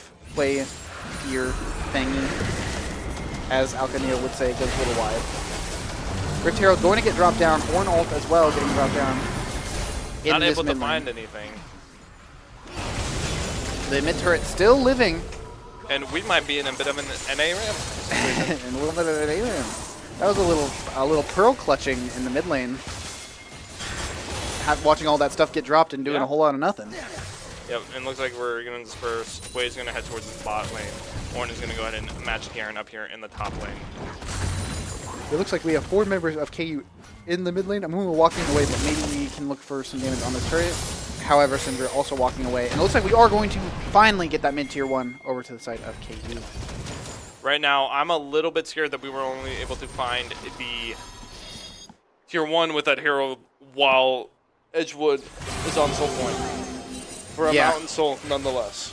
That is a little scary. KU is going to have to lock in for the rest of these dragons. Not get caught beforehand like that Syndra did. That is true. From the Jarvan Cataclysm and Whale. all the other stuff that happened. Can I get my resident Hwei main to figure out what that ult is called, please, Mr. Q? Yeah, you'll tell us in a little bit. Because Campfire going down for a little bit of no reason. No objectives spawning except for Otacon. Otacon is up right now, but no other objectives spawning for another 3 minutes into this game. I imagine Edgewood is going to look onto this Otacon soon. We'll have to see. Looks like for whatever reason they're ratting around in the bot lane jungle. Yeah. And I don't know if you've noticed this. It looks like our Seraphine is almost going to be completing her redemption pretty soon. Well, this Milio has decided to invest in Merc Treads. Merc Treads, when you're Milio, the champion who can cleanse all CC at whim. It might be a little bit interesting. Some quick damage from that Ezreal ult going on to Aphelios and moving around, looking, see if he can fish bandage toss onto the Aphelios. Looks like nothing's going to happen. Just clearing some vision in this top side, setting up for the Otacon. Garen looking onto this Ornn definitely does not have enough damage to kill him anytime soon. Mumu running out this way. Jarvan also in this top lane. 2v3 up in the top lane. Milio splitting off of mid, walking up. Maybe we'll see an Ezreal Aphelios fight break out. Looks like Garen's just going to go ahead and proxy this bot wave. Would love to see Garen clear one wave and then maybe sprint up towards top lane, see if he has enough time for that. He does not have TP up currently. Yeah, I don't think that's going to be something we're going to be looking at as Ezreal is bait and picked up his mana immune. Not too far off the Muramana. Hey, as long as they're not doing the Otacon, this is fine for us. Yeah, this is fine. I am a little bit worried to see this drag spawning here in just about 2 minutes, wondering if we're going to be forced into a dragon for Otacon trade. It could happen. It is Voracious Otacon? Yes. I believe. Yeah. So, run the numbers. It could maybe be worth it to give away this dragon for the Voracious Otacon. Jarvan caught, has to flag a drag out. Bandage toss goes wide, and Jarvan's going to be able to walk away. I think the only way it could be worth it to trade Voracious here for dragon. Hold on, we might have to take a little pause in that. Bandage toss is going a little bit wide, not able to quite land. I don't think it's quite worth to trade Voracious here, as it is going over Soul, and taking Otacon just takes so long. If we were able to get both Otacon and Baron for Soul, and try to close out the game with that, with those 2 buffs, I think that could be good, but we'd have to stall a little bit longer. Yeah. And still, it would take way too long to do both of those. In the time we have. Yeah. But other than the dragons, the game is still pretty even. I'd like to see Garen be able to get into side versus Hwei, maybe just run him down and start hitting these towers a little bit. I don't know if that's something that is quite possible with Hwei's wave. But the Spiraling Despair, which I figured out is now called him to land on to Syndra, not able to quite kill her, it seems. Garen's going to go ahead and straight down on Ornn and bot wave. While a fight is happening mid, let's see if the Bandage Toss can land this time. It is going to go ahead and land. Milio is just too soon. Chris has said Mummy's going to go ahead and hit the Aphelios, but we're not able to get enough follow-up down. Moonlight Vigil's going to go ahead and go down onto the side of KU, chunk out our bot lane a little bit, but the Seraphine double cast W for the shield and heal will be enough to That fight looked like a whole lot of cast our ults and nothing. Yeah. cast their ults in nothing, and same for them. They cast their ults in nothing. Yeah, a little bit scary to see that happen right before a drag fight, but we still have our Seraphine ulti, and it looks like we're going to go ahead and go back in. Vanish Toss is going to land, but the Ball is going to kick him back. Seraphine ult does manage to hit 3. Waves also here on the side. Seraphine's going to have to flash away, but the Syndra R is going to go ahead and land, killing Jarvan and the Aphelios. That fight looked a little scary when that Aphelios was inside the Cataclysm with 1 HP, not dead. Yep. But luckily we were able to put away the Jarvan and the Aphelios. And Hui certainly will get run down here by the Garen. Flash and the E, and No Demacian Justice landing at all. doesn't even need it. Doesn't even need it. Doesn't even And need I would Demacian really like Justice. to see KU here just go ahead and hit this drag, which it looks like Amumu is already doing. Able to stop them from getting this. And we do see my goat give Ashe ACOG, one, getting this top lane turret. He's still coming out. Orin is low resources here, but there's just certainly no way Garen's going to be able to shred through that HP bar. However, what I wanted to finish that statement with is Give Ashe ACOG has a Hearthbound Axe in his inventory, which famously builds into Trinity Force. So this is Triforce third. This is Triforce third, and this is the same wave I've been trying to put Give Ashe ACOG on for about 3 days. 2 days. But it looks like we are going to see it. The strength with Trinity Force on Garen is the tower pushing ability. And that's what we need this game with these grubs. Yes, it is. And yeah, if Garen gets on a tower alone, he can just kill it. He can just kill it. And if he can ever get a wave under a tower, even in this Orin's face, he can just hit it. Yep. So we'll have to see how Give Ashe ACOG plays the rest of this game out. Yeah, it looks like KU is going to go ahead and walk up towards the Baron or Otacon. Hui's down in bot lane, Syndra's down in bot lane, and both do have TP. Garen's going to go ahead and base here. Perhaps. Probably not finishing Triforce, but picking up another component probably.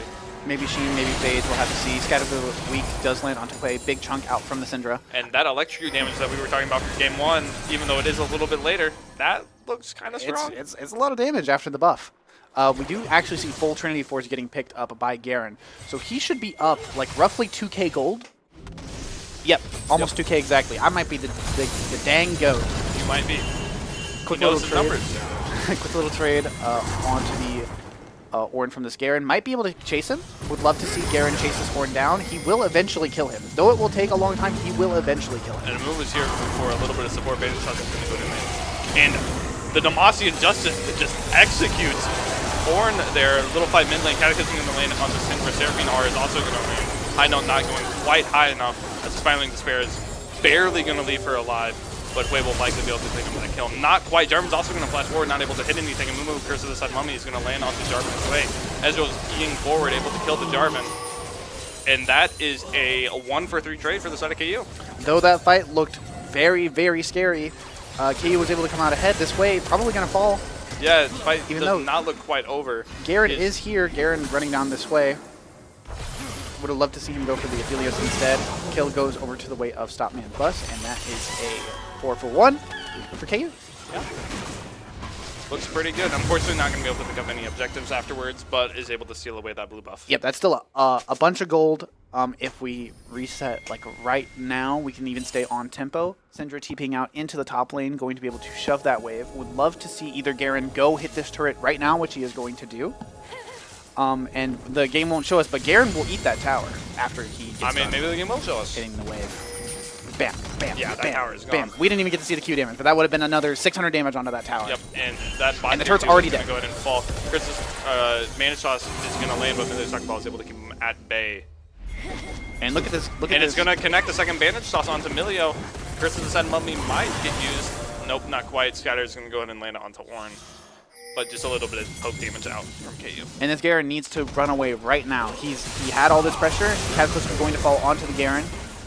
Hopefully he should be able to walk out of this. Gets the Demacian Justice onto Jarvan, is able to kill him.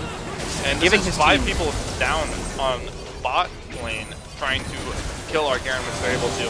And But that should- we're that able to should- pick up this Otacon. Yep, should still be a free Otacon for the side of KU. And that's how, we just saw how disgustingly broken Garen is. Yeah. He gave his team infinite pressure and was still able to go 1-for-1 Yeah. in a 5v1. And we do see Voracious Otacon fall over to the side of KU. And KU's got a leg in this game. They definitely do. Though Edgewood has 3 dragons, kind of their only hope is to get that soul. KU's got a leg in this game, like I Yeah, said. pretty sizable gold lead here for the side of KU. What is that, about 8,000 gold? 6,000, sorry. Yeah, 6,000. Yeah. 5,000. 5.5. 5.5. Let's say how it is, 5.5. Yep. Baron is up, so is Dragon. I believe KU could just use this Otacon buff to secure Dragon. Would like 30 seconds. There's not enough time, really. I would have loved to see KU try to force something in mid lane while they have Otacon buff before the Dragon spawns, so even if they do die, they can just come back. Yep. Looks like we're just going to go ahead and pick up this dragon, though. Yep, Jarvan is topside. Looks like they won't be able to contest. It looks like Edgewood won't be able to contest this dragon, which is huge for KU. I would be a little bit interested here to see if Edgewood will just opt into going to hit this Baron Nashor. Looks like we are able to get this mid-prio, though. I hope we do not walk up too far forward here. And it looks like we're just going to go ahead and retreat, hopefully, towards this dragon. Aphelios kind of looked a little caught there. Maybe a bandage toss could have hit onto him, but oh well. And it looks like KU is finally going to go look for this dragon. Garen is on a flank behind Baron, so we will have information whether they go look for Baron here or not. And after this dragon is gone, I would really like to say KU look to something on this map. Garen getting spotted by Ornn. Not a whole lot happening. Everybody collapsing onto Garen from the side of Edgewood. Not going to be able to catch him. He's just way too fast. Doesn't even need phase rush. Well. Yeah. He didn't need phase rush. It would have been nice, but he didn't need phase rush. Looks like Garen is going to be building a Infinity Edge next, which I'm a big fan of. He will do a lot of damage. Yeah. It's quite a scary build. Manito's going to go ahead and land on the way. Soccer Ball's going to keep him at bay for just a little bit. Manito's number 2 is going to go a little bit wide, but Ezreal is able to get Aphelios' flash. Yep, Aphelios has to flash. Ezreal does a lot of damage right now. One thing we do have to be wary of is they do have an Ornn on their team, meaning they are going to get Ornn upgrades. So if we go crazy late game, though I don't think this team will, if we do go crazy late game, it'll be scary. Yeah, it is a little bit scary. Especially since this first masterwork item is going to be the edge for Aphelios, but we're going to go in because that monk is going to go ahead and land, but Aphelios is going to get ult and fight back a little bit. Seraphine are not quite able to hit the people that need to hit with Land Vigil. It's a little bit wide. Seraphine's going to go ahead and die to one of Aphelios' abilities. Not quite sure what that one is called, but that is just going to be a 1v0 for Edgewood. It looks a little scary for KU. It still looks a little scary. It was a little scary. It was a little scary. We might be able to defend this wave. Syndra, Scatter of the Weak, hopefully comes out. Yep. Hits 2. They probably still get this turret. And I think that's okay. Yeah. That was really too many things missed Yeah. for the side of KU. A little bit too many things missed. Garen is TPing down into the bot lane. And it looks like the Ornn TP is going to get canceled, so Garen has free reign on this tower. Yeah, he has Trinity Force. He has 6 scrubs. I would really like to see the rest of KU's team here go ahead and run up this Baron while Garen generates his pressure. And he looks like he's just going to go for the turret. Doesn't want to keep going for the inhib. All of Edgewood recalls, and all of KU is going to run at this Baron. I think they don't have enough time, though. Yeah, especially without the Garen TP. And this looks really scary. Luckily, we're not hitting it. We have decided we can't hit it, and I think that is the right decision. We cannot hit it. Yep. Garen's still in this bot lane, maybe going to be able to pull some pressure. I would have liked to see him show either on the bot lane or run straight to mid lane. Instead, it looks like he might be looking to pick up their blue buff. I think that's okay. Could have always looked for a flank in the mid lane. Blue buff going to go to the side of KU from Garen. Yeah, I would really like him to show on this bot wave so that we can pull some people away from this Baron. Push this wave. I think you keep going. Looks like Garen going to recall. It's okay. And it's going to be whoever wins the next fight probably wins the game.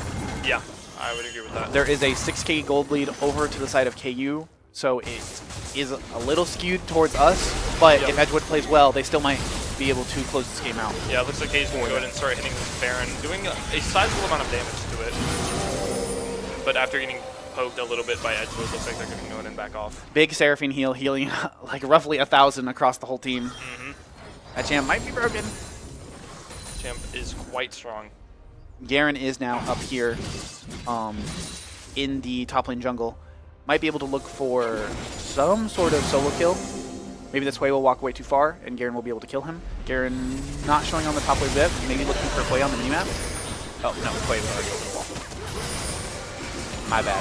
Looks like KU is going to start hitting this Baron. A little bit of a burden from the situation is possible here. Moonlight Vigil is going to land Chris's at Mummy as well. Seraphine is also able to charm 4. Garen's able to go crazy on this backline. Hwei is very low, and all KU needs to do here is walk forward and get Garen onto his backline again.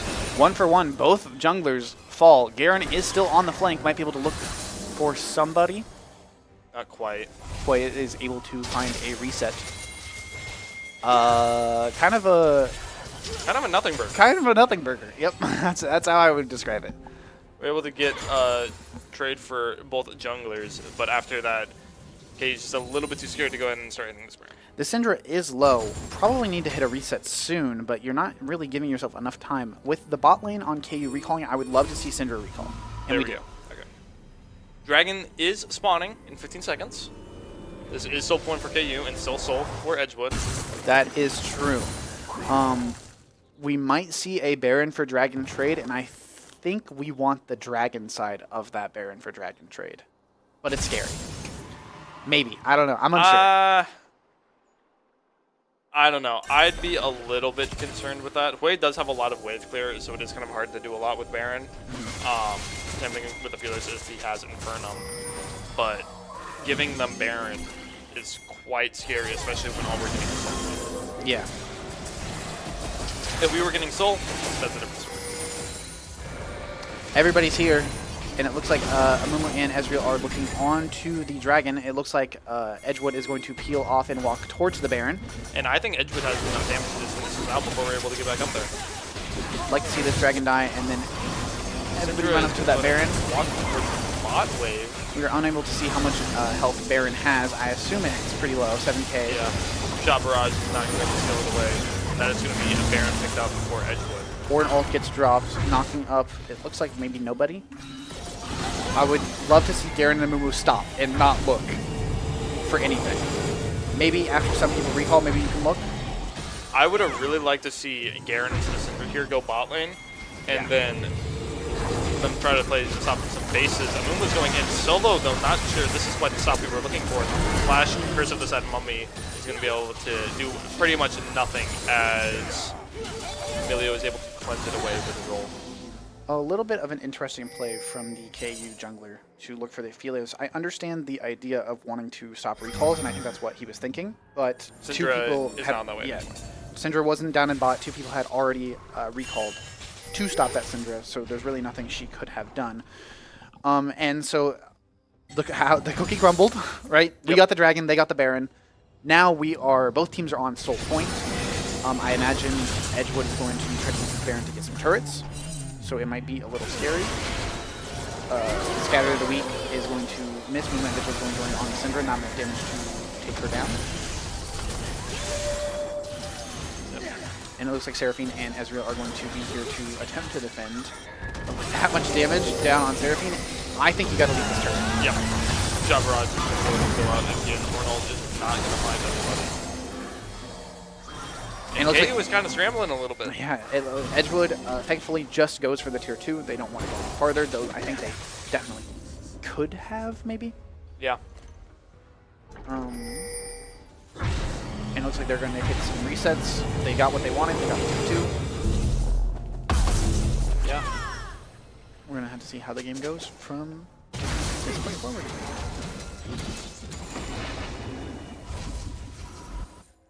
I don't know how much more Edgewood is going to be able to get with this Baron buff. It's about halfway over, I believe. Maybe a little bit more. A little bit more than halfway Maybe, over. I don't know. Dragon's going to go ahead and be spawning here in about 2.5 minutes. And that is going to be the next fight. Yep, Dragon in 2.5 minutes. Kind of nothing to yap about unless something happens before we see all of KU stacking in this box of jungle. might be able to look for somebody if anyone on Edgewood walks up a little too far. Yeah, I would really like to see Givash ACOG here walk on to this midway, but it looks like Edgewood is just going to go ahead and retreat. I actually disagree. I would love to see him go top. You think he's able to do enough into Warden right now? I think he could. He also has TP up. First, Vantage Toss hits Curse of the Sad Mummy, going to land on 3 members up to Edgewood. A little bit of poking going on here. Definitely going to go ahead and go back to Mumu a little bit. We But should it's be not okay fair. to walk out of this. A big And heal from that Seraphine. was Holy. absolutely disgusting. Holy. 600 HP on one guy. Yeah, I mean that's Moonstone, and then these two Forbidden Idols giving an extra 10% healed shield power. Yep. With the fight as volatile as that, I do agree it might be a little scary for Garen to go top on his lonesome and look for things. But Ornn has DP down. He will not have it anymore for this dragon if he wants to look anywhere else. So there could be a play here where we send Garen into a side lane, bait Ornn in to come, and then we still have Garen TP up, Yep. and Ornn cannot TP. So Yeah. then it would have to be Hui who matches Garen, and that might be even more valuable for KU. Yeah, I would love to see Garen here walk up a little bit further with this wave. Maybe not into the bot lane. I would love to see Garen in the top lane here, but there might not be enough time to go into the top lane. Yeah, I don't think there is. Dragon spawning in a minute. And it looks like KU currently has control over the area for this drag fight. I would like to see KU help out this Ezreal just a little bit more. But at this point, Ornn has fully masterworked his team. And this Aphelios is looking mighty scared. One of the miracle plays we could have is somebody gets caught by Garen and he just gets to spin on top of them, and then it's a 4v5. Yep. That's one of the dream scenarios. Looks like Vantage Toss is going to land onto the Ornn, or ult's going to come down. Looks like a bit of a nothing burger. Actually pretty positive for KU. Yeah. Though we burn the Garen Garen TP. is TPing here. Looks like KU really wants to look forward. Milio getting caught. Milio is absolutely chunked. Gonna get spin to win by Garen. Demacian Justice is not gonna be used to secure the kill. And He was just out of walk range. But it looks like we've made so much space looking for that Milio that we might be able to run at this dragon and burst it. Yeah, I would really like to see KU hit this drag. Seraphine is in a pretty good position for her ult. 2k health left on the dragon. It is going to go to the side of KU. Soul secured for KU. That is huge. Garen is on the bot and Ornn's trying to recall. Looks like Edgewood is going to try to end the game or something in mid lane. Yeah, not quite sure. Inhibitor and bot lane is going to be picked up by ACOG. And I think Edgewood will be able to trade back an Inhibitor in mid. Yeah, even if they get mid and that's okay. But it is not My opinion. And they anywhere can't near even get mid and mid. Yeah. Very I would have positive trade for actually KU. really liked to see Garen, instead of recalling, go for that, keep staying on the bot wave, and push that, push for the turret, and then generate enough pressure for his team. Because Baron's I spawning don't think he had another. He didn't have any minions. Yeah, no, I mean go to the bot, like the bottom wave, I and push see, I the understand, wave I understand. to generate pressure for his team to go do Baron for free. Right. But it's okay. However, he does not have TP. It's okay. Yeah, it's okay. He's looking for something here. Momo is going to get feared. This Ornn might love to drop ult for nothing, Yeah. based off that last fight. I would love to see Thomas Einstein do it once again. Thomas Einstein. Thomas Einstein. Thomas Einstein. He might be the GOAT. He might be the GOAT. It's Ezreal like E4 there was a little scary. Garen is... He was somehow in the top lane. I stopped paying attention to how Garen was, what Garen was doing. He got to the top lane. Top wave crashing. Edgewood is maybe going to respond to it. I don't think they necessarily have to. Amumu, They don't know about... they knew a little too late. Somehow they knew just a little too late. Yep. But this bot wave here hitting on those inhibitor or Nexus towers is going to be enough to draw way back. And Garen damage on this Baron looks kind of disgusting. But Jarvan is here, and this looks like a little bit of a burger flip. We're going to hope Amumu can secure the stun. Or secure the smite, is able to. The silence is on Jarvan. Barely living. True Shot Barrage is able to connect. And that is Baron over to KU, as well as a kill onto Edgewood's jump. And that's huge. That's huge for KU. A little leak of the KU stream room currently. The production guy might be going a little crazy We're a little excited. after that True Shot Barrage was able to collect that Jarvan.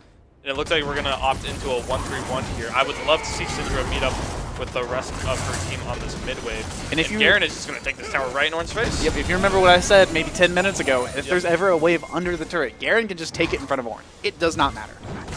Yeah, and with a almost 5k gold lead here, I would love to see KU just be able to end the game on this Baron. A little skirmish mid here, perhaps over his inhibitor tower. Root is going to go ahead and land onto Aphelios. Nothing much more is going to follow, and this inhibitor will fall. It looks like KU is going to back up. I don't know if they necessarily have to. Yeah, I think they could go ahead and keep pressuring on this mid and bot wave and let Garen go ahead and take this last inhibitor. Yeah, I think you send someone bot to give Baron to those super minions, and then they have to respond, and you can get collective top inting for free. Yeah. Looks like we don't opt into doing that. So be it. Looks like we're just going to go ahead and reset and probably disperse back onto the map, looking to generate some more pressure, maybe get some vision into their blue side jungle in preparation for this Elder Dragon. Yep, we have Elder Blue Dragon in 2 minutes and 30 seconds, as you can see above the minimap. Next Baron is going to spawn in 4 minutes, and we'll have to see how the next team fight goes. It's like it has been for a while. The next big team fight that gets a 5-man wipe probably wins the game. I don't even necessarily think a 5-man wipe is necessary, but yeah. For KU, it is. Yeah, for KU, if they Yeah. kill like 2 or 3 people, it's game. If Edgeville gets a 5-man wipe onto KU, it's really scary. Yes, I would definitely agree. They could definitely push down this mid lane, and Edgewood could steal this game out of our hands. Yeah. We're in the driver's seat. The KU junior varsity players just have to lock in and close this game out. And it looks like Garen's able to generate some pressure, sealing away Jarvan and Aphelios from this top wave. I would love to see KU be able to knock down this inhibitor tower. Scatter of the Week goes wide. Garen looking onto this Ornn just to do a little bit of damage. We'd love to see what's happening in the top lane, and we do finally. Another wave crashing. Hwei doing his Hwei things. Hopefully we can hit this turret, and it does fall. Looks like Garen's on the flank. Looks on the Not way, able to gets get turned out. anything, unfortunately. Ornol is going to finally land, only hitting 1. Serpent's just going to get knocked up there by the ram. And that's going to be triple inhib down. Ornn loves to look for Seraphine. He hates it. Ornn might love to look for Seraphine. All right, so like we said, we do have triple inhib down for the side of KU. It's looking a little scary. We're getting locked or put into a corner. Big Aphelios damage. Seraphine does fall. Curse side money gonna drop. Hopefully we can run away from this Aphelios, who does an enormous amount of damage. Flag and drag and Cataclysm going to go onto the Moon. Scatter of the Week lands onto the 3. One flashes forward. Garen's able to get onto the Aphelios, able to immediately kill him. And I'm thinking this Save Ornn this is about fight. to follow the same.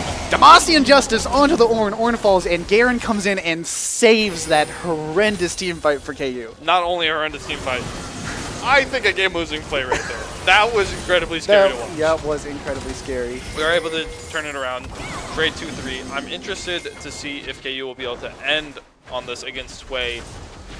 They're dead for 40 seconds. We should have probably just gone into this while we have this pressure being generated. Possibly. Like I said, they are dead for 40 seconds, but it looks like this wave just has way too much wave clear for us to do anything. Yeah. Another super minion coming into the top wave. We are able to pick up this bottom Nexus tower. And Garen Garen's looks gonna on go Hwei. ahead and get onto Hwei and Milio. The lawnmower has logged in. And with a 47-minute banger, KU's going to go ahead and close out the series and barely edge out Edgewood. GG. We would like to say GG and thank you for watching this 3-set of the KU University stream. We will see you next time with, I think, maybe Rocket League on Monday. I'm not too sure. I think that's right. But thank you for watching.